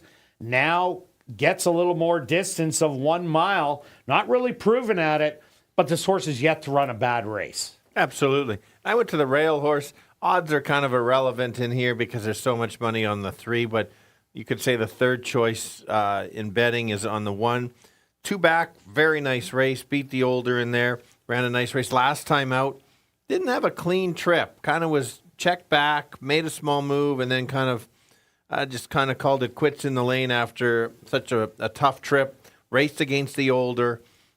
I think this horse more than belongs to be considered in the 2nd or 3rd in here. Yeah, another horse to look at, number 5, Diamond Concerto, yet to finish worse than 3rd, as it was in the first level allowance. Went against Exacting, who was the 1-9 choice that destroyed him in the comeback race. Ran a good one against Lieutenant Norm and challenged, but then fell back to 4th. Last time out, ran a really good race against Vegas Playboy. Vegas Playboy did run 4th today, but only beaten a couple of lengths, and ran a really good one in that first level allowance. This horse definitely belongs in here, and another one that can round out what I think is your exactor play. Okay, for sure. Let's look at the 4. Hasn't won this year, won all 4 last year. Hasn't been around the 2 turns yet, so that'll be the interesting thing to see if he can handle it. Ran, even though hasn't lost, ran some very nice races. Yes, couldn't beat Mr. Phillip, but I just like the progression. We'll see. Lead or go to the lead or come off the pace for the 4, do you think? I think it's going to be forward in the race, somewhere into the pace. Yeah, that's fair. Another horse to look at, number 7, Golden Diversion. Yeah, maiden tackling winners in here, but what it brings is a lot of route races that it did run at Oaklawn Park before coming to Assiniboia Downs. Has been on the fringes of a good effort, but it's been speed horses that have been beating Golden Diversion. Yeah, there's a speed horse in here in Mr. Phillip, but this one with that running style and being able to go around 2 turns, that even though it's a maiden, just might play into this horse's running style. For sure. And take a look at the 2. Probably will be the long shot in here. Had the 1 start last time against McEwen, a potential Derby horse in himself. Ran an even race. Certainly had some trouble, as it says, broke slow. Can the horse win? I don't know, but certainly can make a late move. Has been around the 2 turns a few times, so certainly not a complete toss-out. All right, let's go to our wagers here in race number 5. Stretch, what do you have? I have kind of a bit of your kind of bet here. A $5 Well, not as big as yours, but kind of a bet like mine. kind of. But yeah, but you got the extra cash somewhere. $5 tri wheel, 3 with 1 with 4, 5, and 6. Total 15. You want to keep it cheap? Make it a $1 tri wheel. 3 with 1 with 4, 5, 6. Only $3. And my triactor is 3 with 6 with 1, 5, 7. Also $3. But I'm doing a $10 one for $30. Good luck with all your wagers here in race 5. And we'll see you back for race number 6, our other co-featured event, the 31st running of the Jack Hardy Stakes.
Assiniboia Downs is proud to present our co-featured event here in race number 5. It's the 30th running of the Derby Trial for 3-year-olds. They're going to go 1 mile for $50,000. Number 1 is Lieutenant Norm, owned by Drop-In Racing, trained by Steve Kaplan Jr. with Sven Balrup. Number 2 is Lucky Appeal, owned by Henry Witt Jr., trained by Lee Delaron with Arthur Badu. Number 3 is Mr. Phillip, owned by Norman Tremblay and Randy Haug, trained by Rick Wise with Antonia Whitehall. Number 4 is Can You Hear Me Running, owned by Pink Cloud Racing and Ron Wiley, trained by Devin Gittins with Siobhan Bell. Number 5 is Diamond Concerto, owned by Wind Dancer Stable, trained by Wendy Anderson with Rashad Knights. Number 6 is Magnolia Speed, owned by Mike Powers, trained by Lee Delaron with Praven Badri. Rounding out our featured field is number 7, Golden Diversion, owned by Gorno Brothers 2.0, trained by Lee Delaron with Chavi and Chow. Following the running of the Derby Trial, Assiniboia Downs is pleased to have on hand Dr. Norm and Lorena Elder. Dr. Elder is currently serving as the chair of the board of directors for the Manitoba Jockey Club. The 30th running of the Derby Trial. Here in race number 5, they'll go to post in approximately 3 minutes.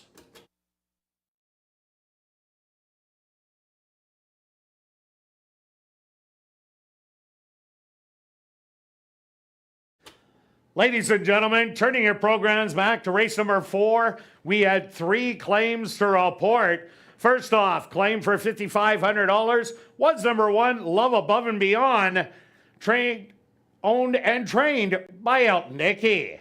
Also claimed for $5,500 was number 4, Liking It Twisted, claimed by Drop-In Racing, James Kaplan and Parker Wallette, trainer Steve Kaplan Jr. Also claimed for $5,500 was number 6, Kim's Texas Bling, claimed by Darcy Peterson, trainer Shelley Brown.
All right, here we go. Derby trial.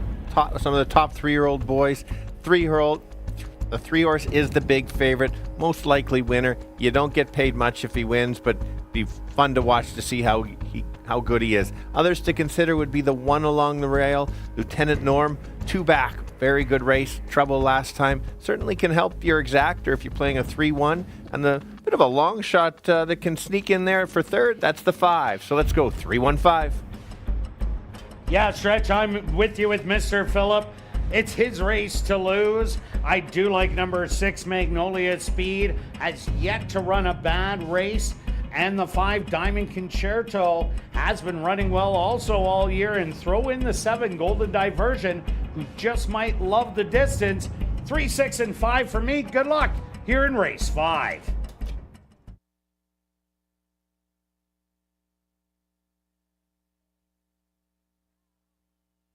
Lieutenant Norm leads the 3-year-olds into the starting gate. Lucky Appeal is now in. Next up, the 1 to 5 heavy choice. That's Mr. Phillip. Can you hear me running? Walks right in. Here comes Diamond Concerto.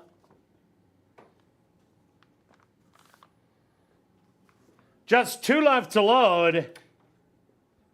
Magnolia Speed. And just waiting on Golden Diversion. The field is set. They're at the post. And they're off in the 30th running of the Derby trial. On the inside, Lieutenant Norm comes out with good speed, as does Lucky Appeal in between horses. Mr. Phillip, 3 wide, stalking those 2, only back by a length. Then it's Can You Hear Me Running, settled back 4 more in 4th, and then a couple more back is going to be your trailers. Magnolia Speed. Back to the leader, Lucky Appeal, who has drawn off to 2-length advantage. Settled in the 1 to 9 favorite, Mr. Phillip, still running easy through that opening half mile of 48-2. Lieutenant Norm hugging the rail, now moving up from 4th. Can You Hear Me Running? And Magnolia Speed, Golden Diversion, and Diamond Concerto is the trailer, but the leader is still Lucky Appeal. Bombs away 50-1, but here comes Mr. Phillip. 114-1. They hit the head of the lane, and Mr. Phillip takes over the lead by a half length with Lieutenant Norm on the inside. But Mr. Phillip has found another gear and is drawing away on the field and is gonna win by 6. Mr. Phillip takes the Derby trial. Lieutenant Norm in 2nd. 3rd's going to go to Magnolia Speed. And 4th looks like Lucky Appeal.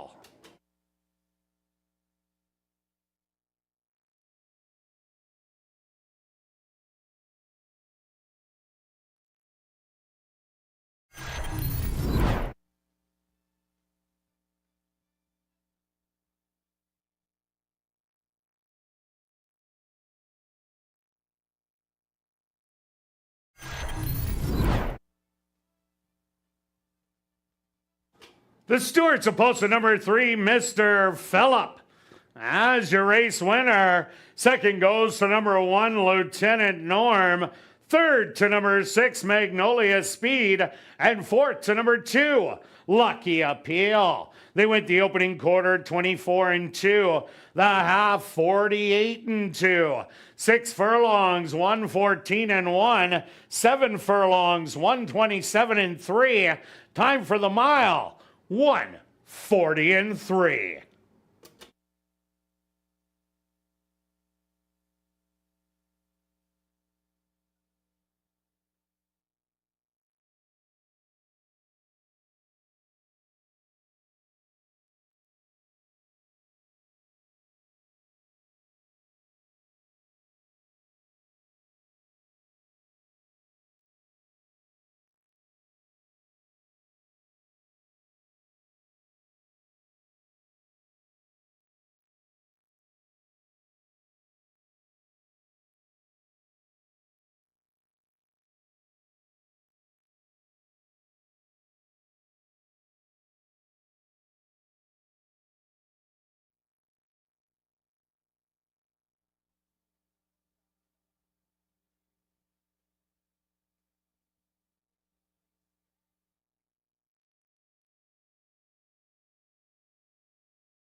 Now entering the winner's enclosure, the impressive winner of the 30th running of the Derby Trial, that's number 3, Mr. Phillip.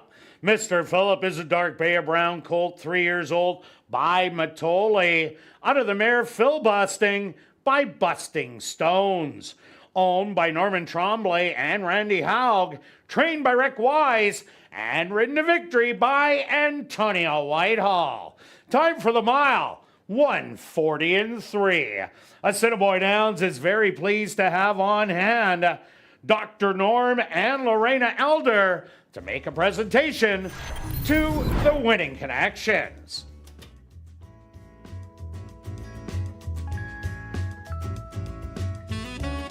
Race 5 is official in the upcoming 6th race. Our other co-featured event, the 31st running of the Jack Hardy Stakes. Number 3, Au Pair, correct the weight to 119 pounds. Also, number 8, Dirty Flirt, correct the weight to 119 pounds. The 31st running of the Jack Hardy Stakes. Here in race 6, they'll go to post in 16 minutes.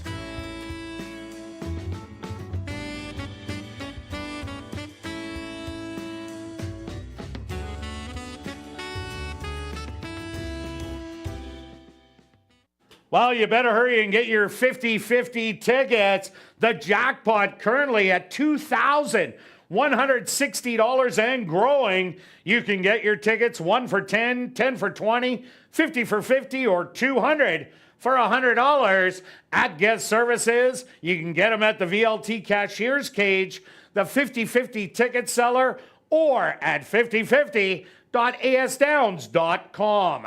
Ticket sales will close at 9:50, just a little over 6 minutes away.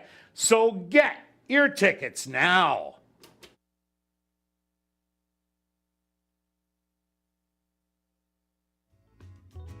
Also be sure to check out the 140 VLTs in our spacious Club West Gaming Lounge. It's located on the second level of the grandstand and open all day, every day from 10 a.m. to 1 a.m. And tonight and every race night, we will be drawing for $500 cash at 11:30 p.m. in the VLT Lounge during Crazy Hour.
And welcome back down the paddock for race number 6. It's our co-featured event, the 31st running of the Jack Hardy Stakes for 3-year-old fillies. They'll go 7.5 furlongs. Quick look back at race number 5, well stretch. Mr. Phillip. Wow, what a nice horse. Absolutely. I like what Antonio did, kind of just sat and then said, let's go. Just paid attention to the time, above par performance for the level. So depending on who might ship in, it's going to be tough to beat this one. Yeah, and a good bet by you. You did the multiple triactor and got it. $15. What'd you get back? $79.75. $80. Perfect. Okay, on to race number 6. Who do you like in here, Stretch? Okay, so let's go to the 2-horse. I think this is a great stake race. I like the betting board for sure. Wide open. I think the 2 will probably end up being the favorite. Has won at last one, tied, also won 2 back, and then just lost. I think the horse improved a little bit. I think the horse can handle the 2 turns. It showed it can down south at Del Mar a couple times. No wins at the distance, but 3 seconds. Horse can go to the lead, as it did last time, or even sit just off. So it'll be interesting to see what Jared Brown decides, because he does have 2 in here. Yeah, I'm taking a shot in here on number 8, Dirty Flirt. Last time out was in a allowance, non-2 lifer. Showed speed battling on the front end. Tired in the end by 5. But the way this horse won was rallying from the back. I think there could be a heated pace in here. So that'll play to the closers. And right now at 8-1, I expect that to float up to probably 15 at the end. So I think this is a great long shot to play.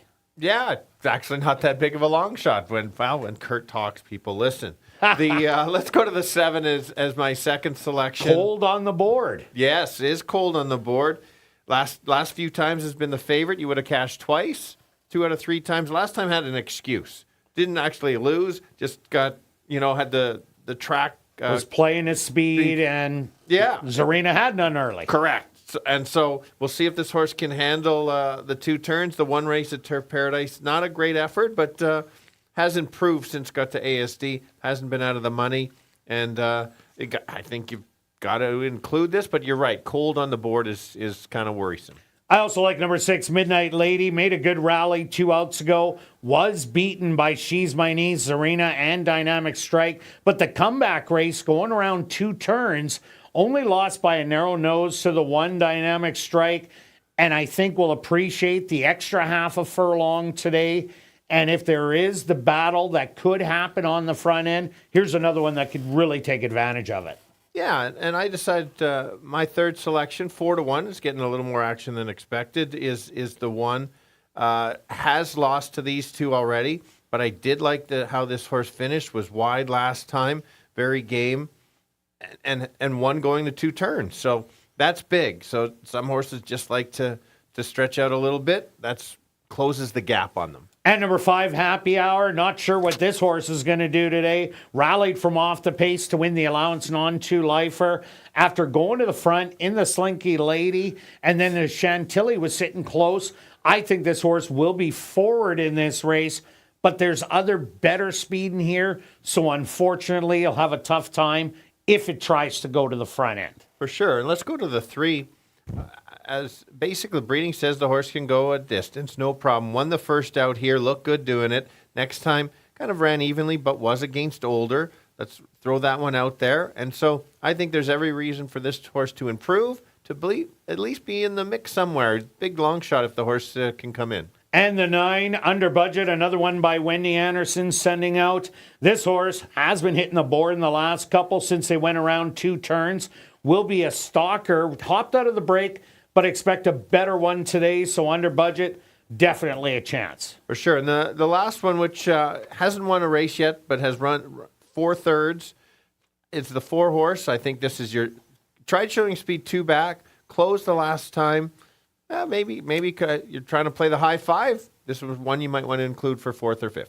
All right, let's go to our wagers here in race 6, classic high 5 stretch. What are you going to do? Yeah, no high 5, just a simple $10 exacta wheel, 2 with 1-7. And myself, I'm doing the exactor box 268 for $1.06. I'm doing a $5 one for $30. Good luck with all your wagers here in race 6, and we'll see you back for race 7.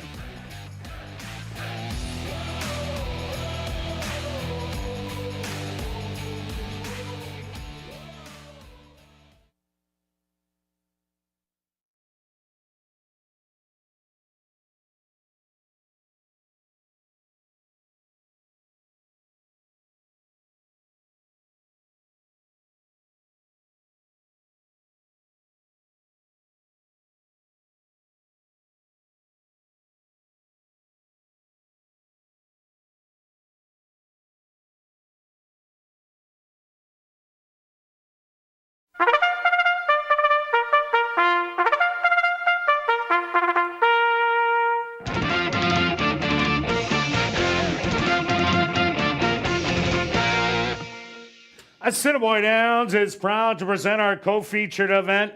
Here in race number 6, it's the 31st running of the Jack Hardy Stakes for 3-year-old fillies. They're going to go 7.5 furlongs for $50,000.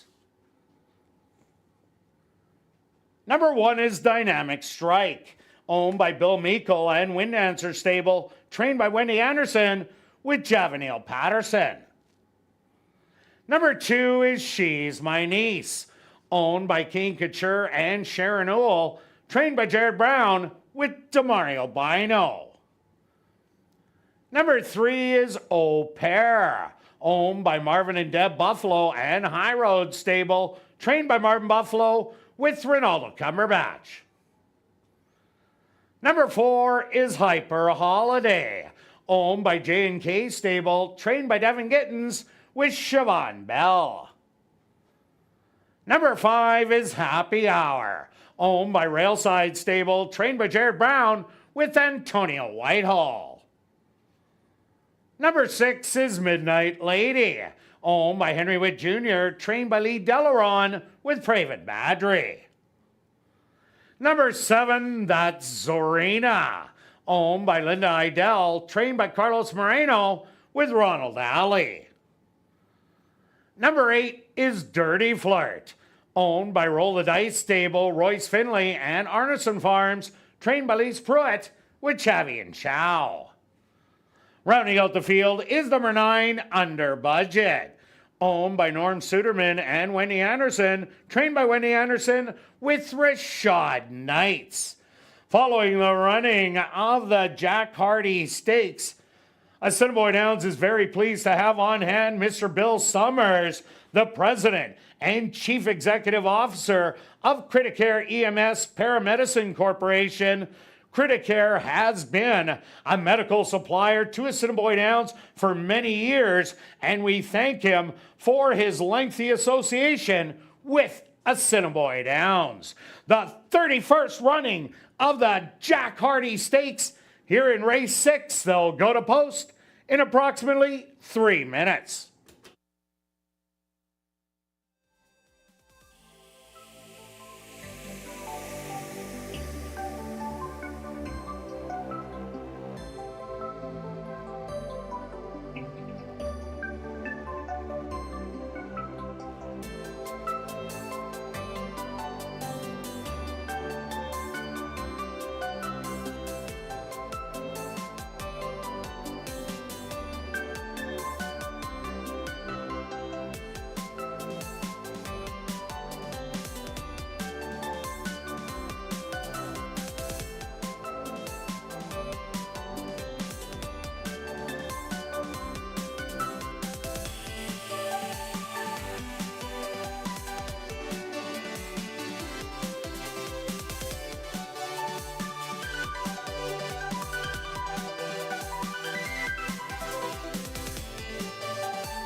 time it's the 3-year-old girls going out in the stake race, going 7.5 furlongs. Let's start with the 2. Is going to probably be the favorite. She deserves it. She's won her last 2.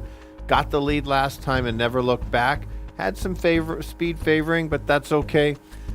The other thing is she likes the 2 turns, so that makes her ultra tough. Others to consider is the 7. This horse has beaten the 2 once and tied once. Bit of a price, horses along the rail. Dynamite Strike. Very good race last time. Just got up. Repeat effort puts her right there. Let's go. 2, 7, and 1. Kirt. Yeah, Stretch, I'm taking a shot in here. I went to number 8, Dirty Flirt. Showed speed last time out on a sloppy racetrack, but previously broke the maiden rallying from the back of the field. I think it's going to do that back of the field rally once again. So if the speed backs up, should be able to get there. Number 2, She's My Niece, is the logical one. This is a horse that I think is going to try and steal it on the front end. And another rallier, number 6, Midnight Lady, lost by a narrow nose to the 1 last time out and gets more ground. So I'm going to give you 8, 2, and 6. Good luck here in race number 6.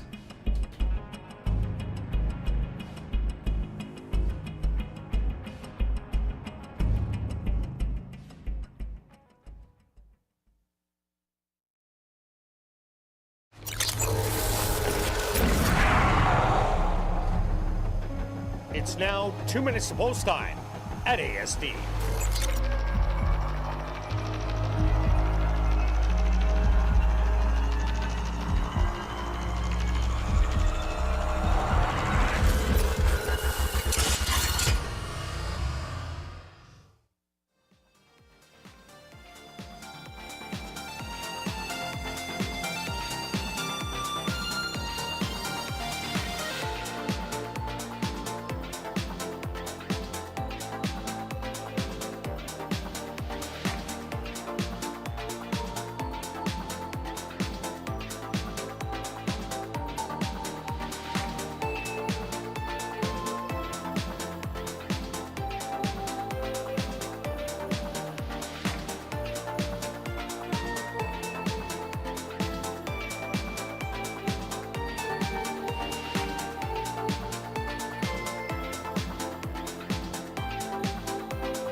It's post time.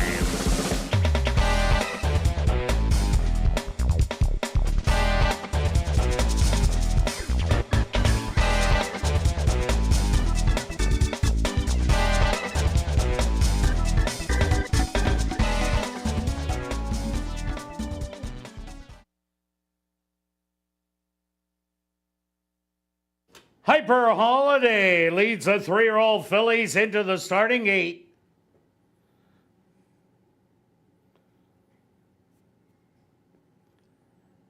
Next up, Dynamic Strike.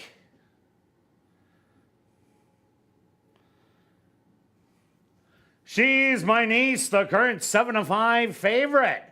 Walks up and in.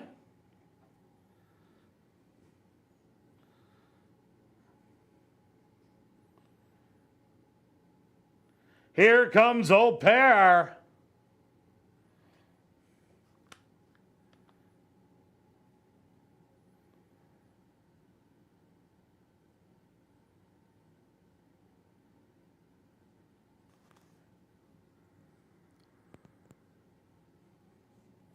Next up, Midnight Lady. She gets ready to walk in.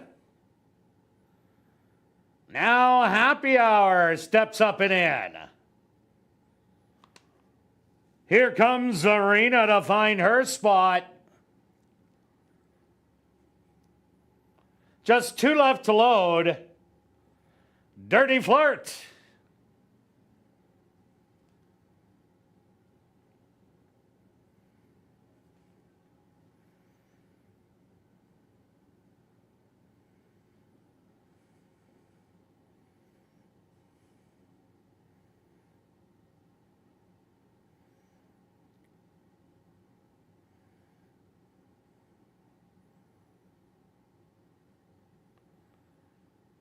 Dirty Flirt will get a little extra help from the gate crew.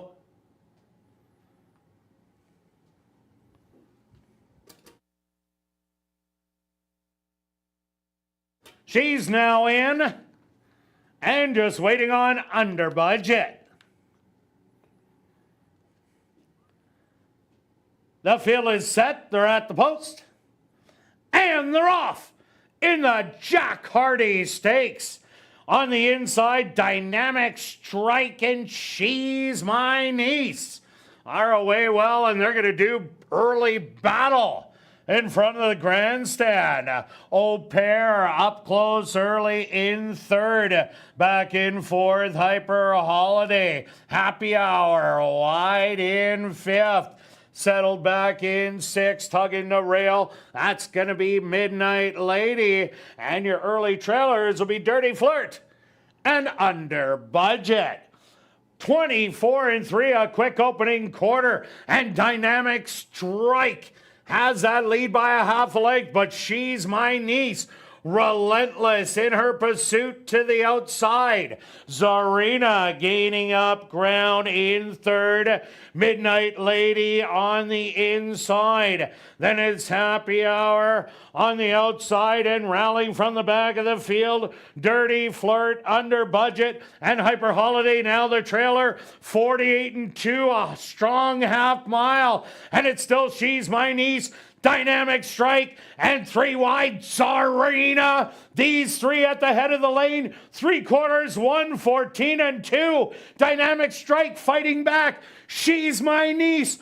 She's just sitting there waiting, and on the far outside, here comes Midnight Lady. Midnight Lady swoops them all to take the Jack Hardy Stakes. Zarina second best, third to She's My Niece, fourth to Dynamic Strike, and fifth to Under Budget.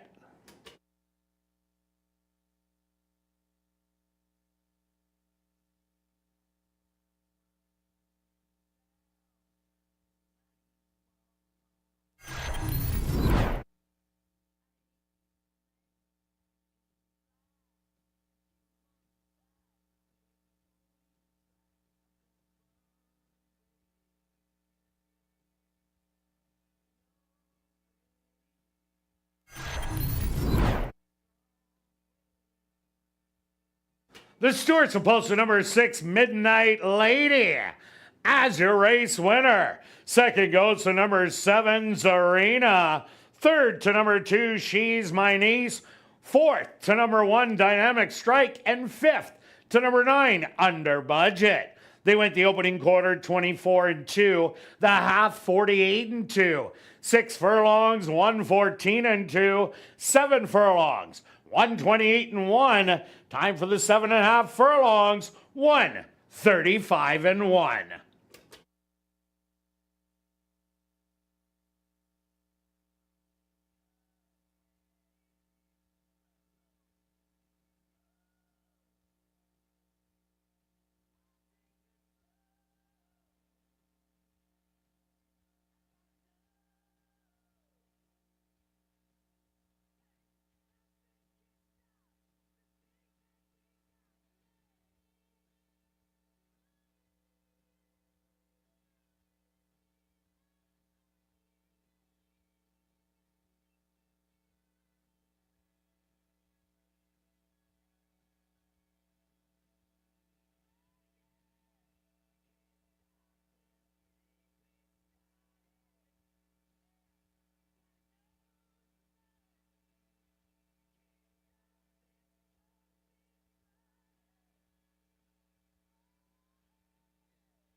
Now entering the winner's enclosure, the official winner of the 31st running of the Jack Hardy Stakes. That's number 6, Midnight Lady. Midnight Lady is a bay filly, 3 years old, by Midnight Loot. Out of the mare, Steal the Dance, by Tap It. Owned by Henry Witt Jr., trained by Lee Delaron, and ridden to victory by Praven Badri. Time for the 7.5 furlongs, 1:35-1. And once again, we're very pleased to have on hand Mr. Bill Summers, President and Chief Executive Officer of Criticare EMS, to make a presentation to the Winning Connections.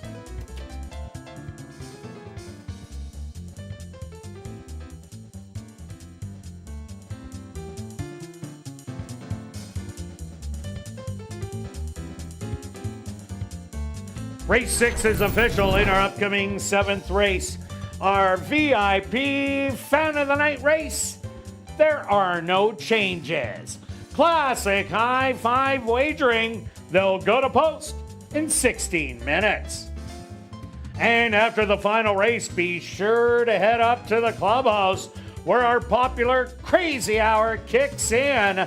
Beer, wine, and shots, $5 and 25% off all appetizers. Plus, tonight and every race night, we will be drawing for $500 cash at 11:30 p.m. in the VLT Lounge during Crazy Hour.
And ladies and gentlemen, in tonight's 50-50 draw, we have drawn the winning ticket. The series number or series letter is W. The number 8638843. Congratulations, you've won $1,125, and that ticket was purchased on track. You can claim your ticket and your money at Guest Services on the main floor, South End.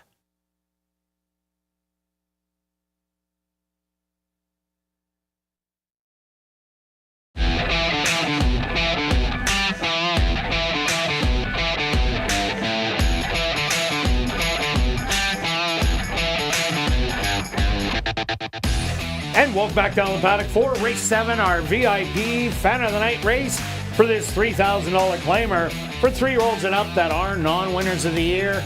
They're going to go 6 furlongs. Quick look back at race number 6. Well, for most of the race stretch, we had a match race between Dynamic Strike and She's My Niece. And then Zarina made the big move, but it was Midnight Lady waiting on the rail, getting to the outside and catching them all late. Yes, real good stake race. 4 of them across. At one point, all 4 of them had a shot. Yeah, such a good one. Good call, and that extra half was the difference. If it was only 7, we would have had a different outcome. So, yeah, real good race. Excellent. Okay, race number 7. This should be a wide open one, yet we both settled on the 6. Yeah, I think we kind of saw the same kind of thing. The 6-horse dropping in class, ran evenly, and that's enough for me. In this one, the horse has just found his spot. Won a couple races last year. I like that. So it's one of those horses that doesn't it's a winning type. And 2 back showed some decent speed and a pretty good pace there. Spire, you're not beating that horse for 4,000. So no shot. So a similar race to that last one puts this horse right there. Yeah, I agree with you there. My second selection, number 4, Double Time, ran a second to Dazzling Gold, and that was a girl against the boys who ran second twice at the first level allowance against the girls. So that wasn't a bad second. Came back, beat Daddy's Rare Edition and Not Afraid. And Not Afraid's comeback race looked absolutely awesome, destroying the field with Daddy's Rare Edition running second. So Double Time, now that it is going up against non-winners of the year, because it was a breed race, it does not count. So it is considered still a non-winners of the year and has a good shot, and that's why 7-2. Yeah, what a good angle on the trainer to recognize that. So for sure, let's go to Drop a Caribou. Dropping a Caribou. They are dropping the Caribou. Drop it right to the bottoms, looking for the win. It's pretty simple. Runs back to last year's races, wins. Runs back to this year's races, probably not. 4-1. It's you got to decide what you want to do. What's the value to risk on a horse like this? It's that time of year that you're trying to find the spot. Can show speed, can sit just off. It's just if he wants to run today. Another horse to look at, number 7, Will Knows. You're going to get well rewarded, 7-1. This horse was third beaten 5 last time out, but Lab Rat was just way too good, winning by 5 1/4. So Herbie was a half a length ahead in the race 3 outs ago. Ran second to Cajun Birdie, who was loose speed on the front end, and Shooting Money in between was loose speed. Will Knows needs a race without loose speed in it so it could show its late closing ability. And if this is the race, then 7-1 is worth chasing. For sure. Let's look at the 9 at 17-1. This horse makes sense to me. Last year at 5 furlongs, first start here, won it for a higher level, I would say. Usually this horse goes around the 2 turns a lot longer. And but I just think the track is not playing complete. I think you can win from anywhere today. I agree. And so that's why this horse is a little bit more live. If it was all speed, I'd say no. But I think you want to include this horse somewhere. Also look at number 8, Drizzy. Had a good second 2 outs ago against Shooting Money. The comeback race chased after Lab Rat, but then ended up backing up to be beaten by 8. Now get some weight off. with Rashad Knights aboard, and there isn't a pile of speed in here, so Drizzy is a definite throw in. For sure. Let's look at the 2-horse. Showed speed last time. Was the 5-4, which I think is tougher than this race. Agree. And even though this horse has only won 3 races lifetime, I think you don't want to leave this horse out. Very competitive at Turf Paradise at 4.5. I think you don't get lost on this horse. I think this horse legitimately has a shot. How about that late? Had a workout coming in to show speed. We got the speed, so I like that. Sets this horse up for a possible upset race. Yeah, also look at number 10, the Boss Factor. Never got out of the gate in 3 consecutive starts. Got out last time against Labrat, but then faded to be beaten double digits. I got to see a little more out of the Boss Factor before I'm going to use it. For sure. And the horse that kind of sticks at this level is the 3-horse. 2 starts. First one, not much. Second start, a big improvement. And I do like that angle, especially these bottom claimers. They don't have a lot of races in them, but last year was in the money quite a bit, 5 of 7. So another one of those long shots is going to be tough for the high 5 today. Also look at number 5, Minister Maz, a good year last year with 2 wins, 2 seconds in only 6 starts. Knocked off the board so far this year with a couple seconds and a third. But those races at Fawner in late April, 6 days apart, both of those do work in this race. 5-1 right now and expect better odds. I'd throw this one in my top 5. All right, let's go to our wagers here in race 7 stretch. What do you have? I have a $3 exacta box, 1, 6, and 9. Real simple. That's it. But yours is, I take that back. Yours is even simpler. So go ahead. 30 to win on the 6 terawatt. Good luck with all your wagers here in race 7. We'll see you back tomorrow. 8 races, power packed. And we'll see you 6:45 Central for ASD Live.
The horse on the track for race number 7, our VIP Fan of the Night race.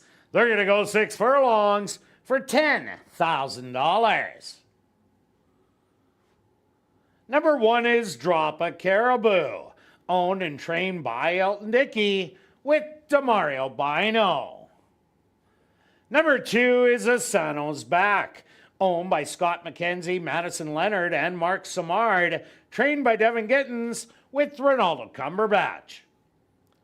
Number 3 is Rebounder, owned and trained by Norbert Cachane with Neville Stevenson. Number 4 is Double Time, owned and trained by Steve Thompson with Siobhan Bell.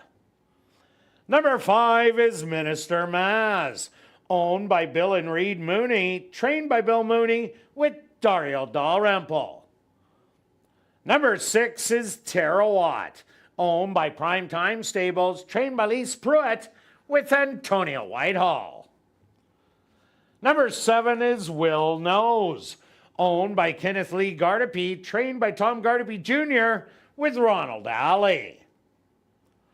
Number 8 is Drizzy, owned and trained by Les Scramstad with Rashad Knights. Number 9 is E2 Babu, owned by 2 Points Ranch, trained by Tiffany Husbands with Praven Badri. Rounding out the field is number 10, The Boss Factor, owned by Quinny Racing, trained by Tom Gardepy Jr. with Javaniel Patterson.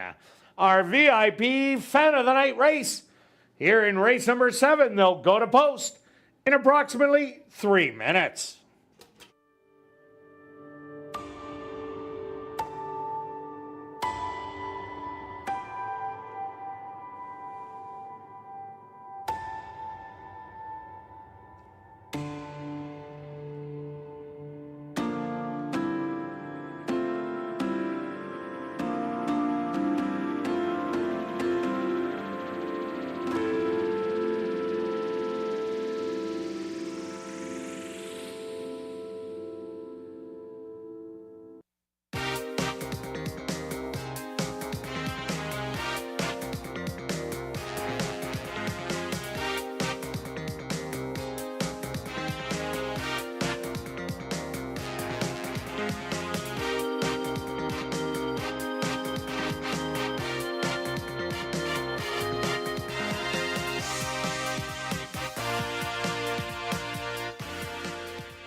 Hillsdale Du Bois going 6 furlongs. Wide open race. Take a look at the odds board.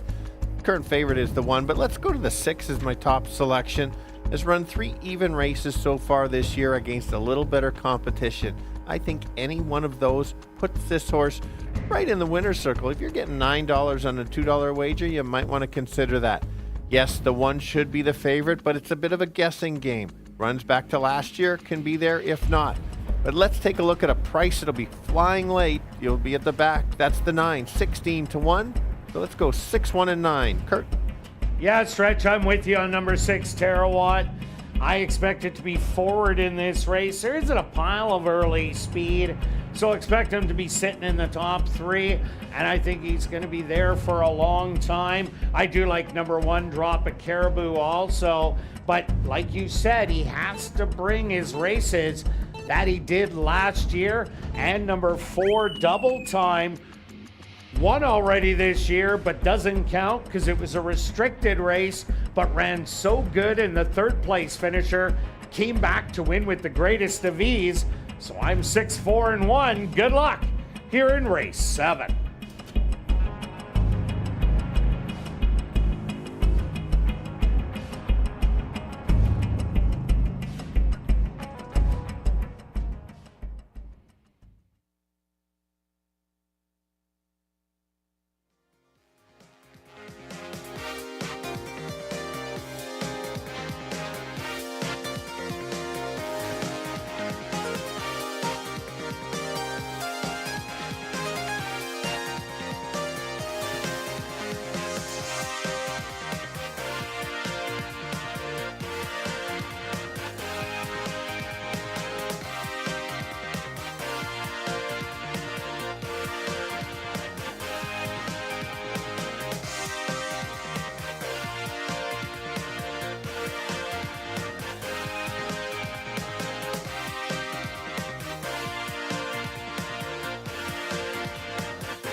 It's post time.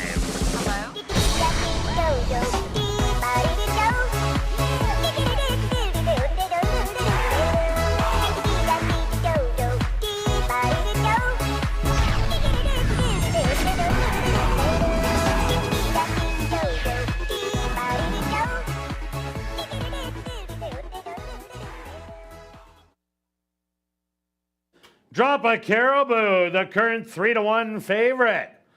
First to enter the starting gate.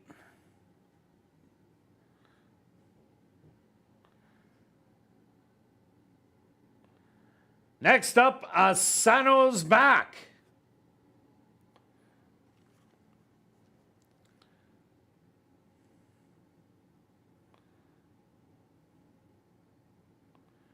Rebounder set to go in.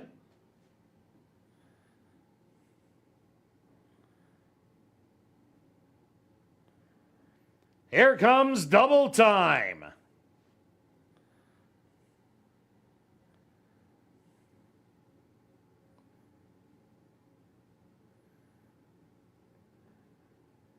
Minister's Maz walks up and in. Here comes Terawatt.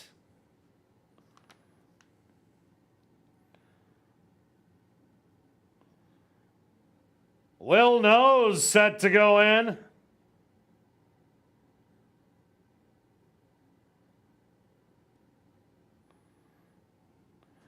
Next up, Drizzy.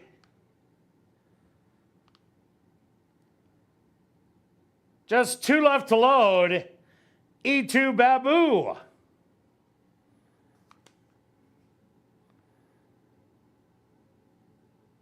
And just waiting on the boss factor.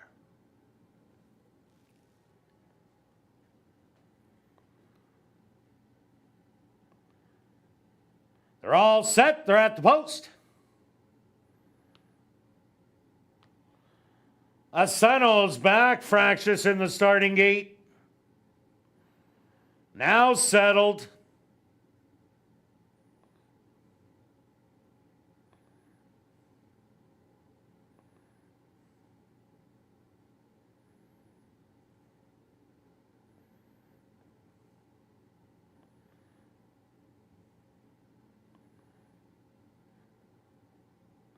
Asano's back is taken out of the starting gate and will receive a veterinary inspection.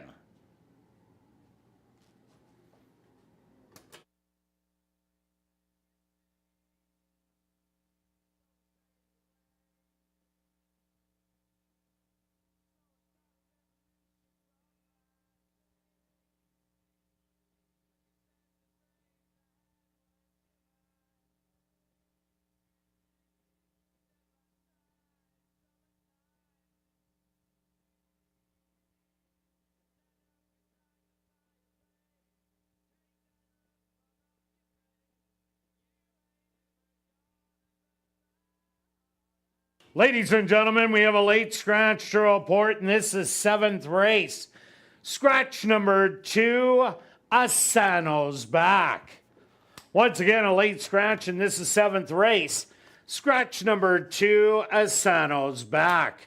If you wagered on number 2, Asano's back, there will be a complete refund. If you use number 2, Asano's back in your late pick 3, pick 4, or pick 5, the favorite at post time will be substituted.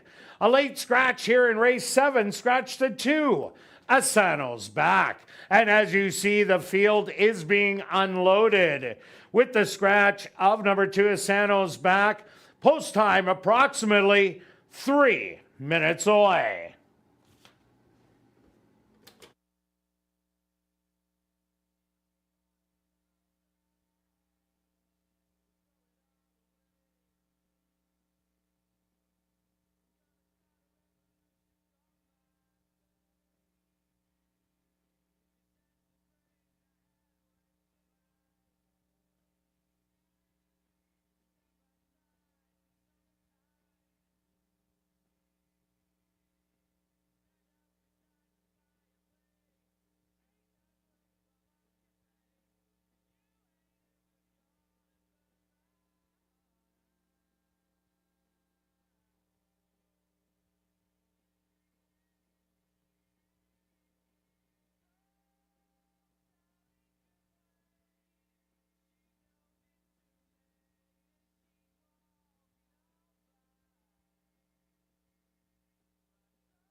Drop a Caribou, the 2-1 favorite, will lead the field back into the starting gate for the nightcap.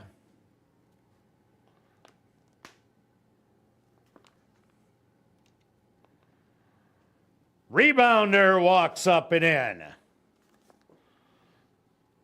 Next up, double time.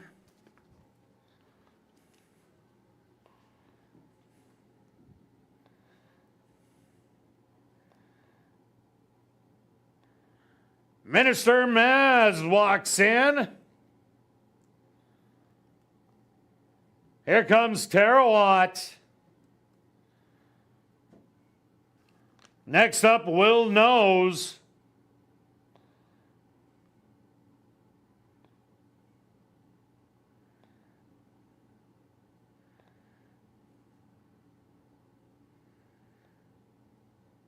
Drizzy set to go in. Only 2 left to load. E2 Babu.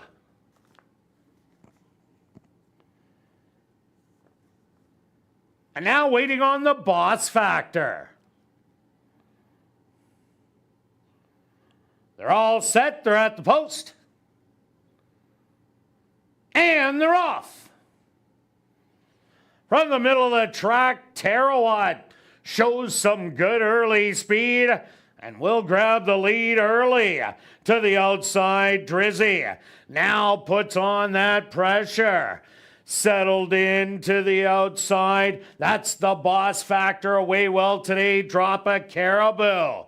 Now splits horses and goes right after the lead. Settled in behind, double time. Will Knows. Another length to Minister's Maz, and your trailers are going to be Rebounder and E2 Babu.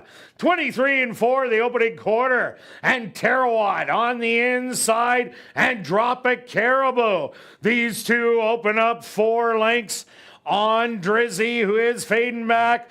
Coming up the rail, that's double time, and Rebounder making a rally. They hit the head of the lane.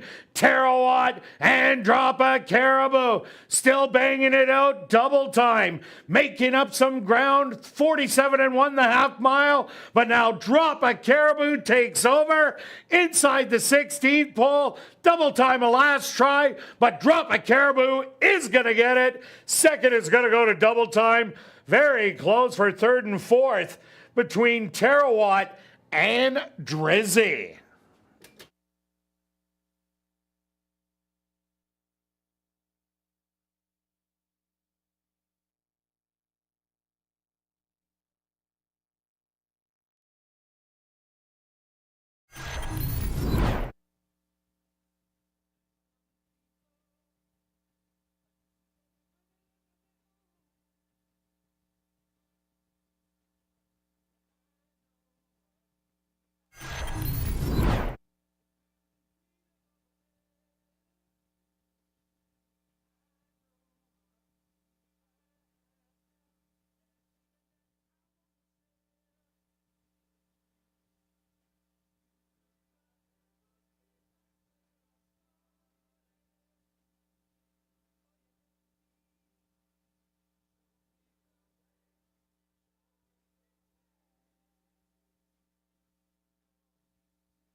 The Stewarts have posted number 1, Drop a Caribou as your race winner. Second goes to number 4, Double Time.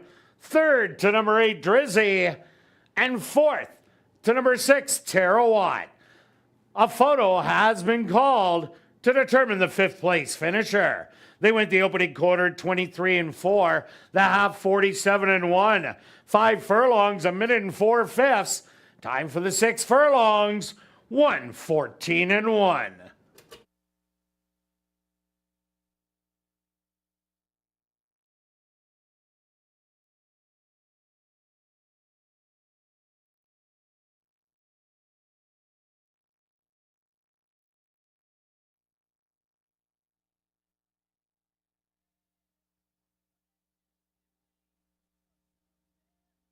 Results of the photos show number 3 Rebounder finish in 5th.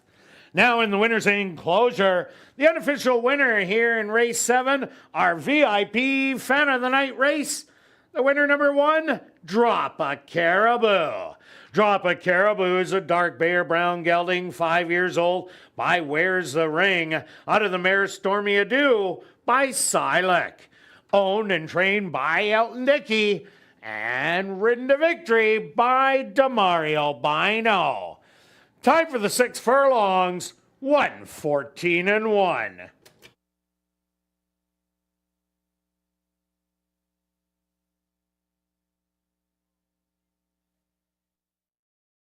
Well, now it's time to head up to the clubhouse to enjoy Crazy Hour on the second level, where our free $500 cash draw will take place at 11:30 p.m.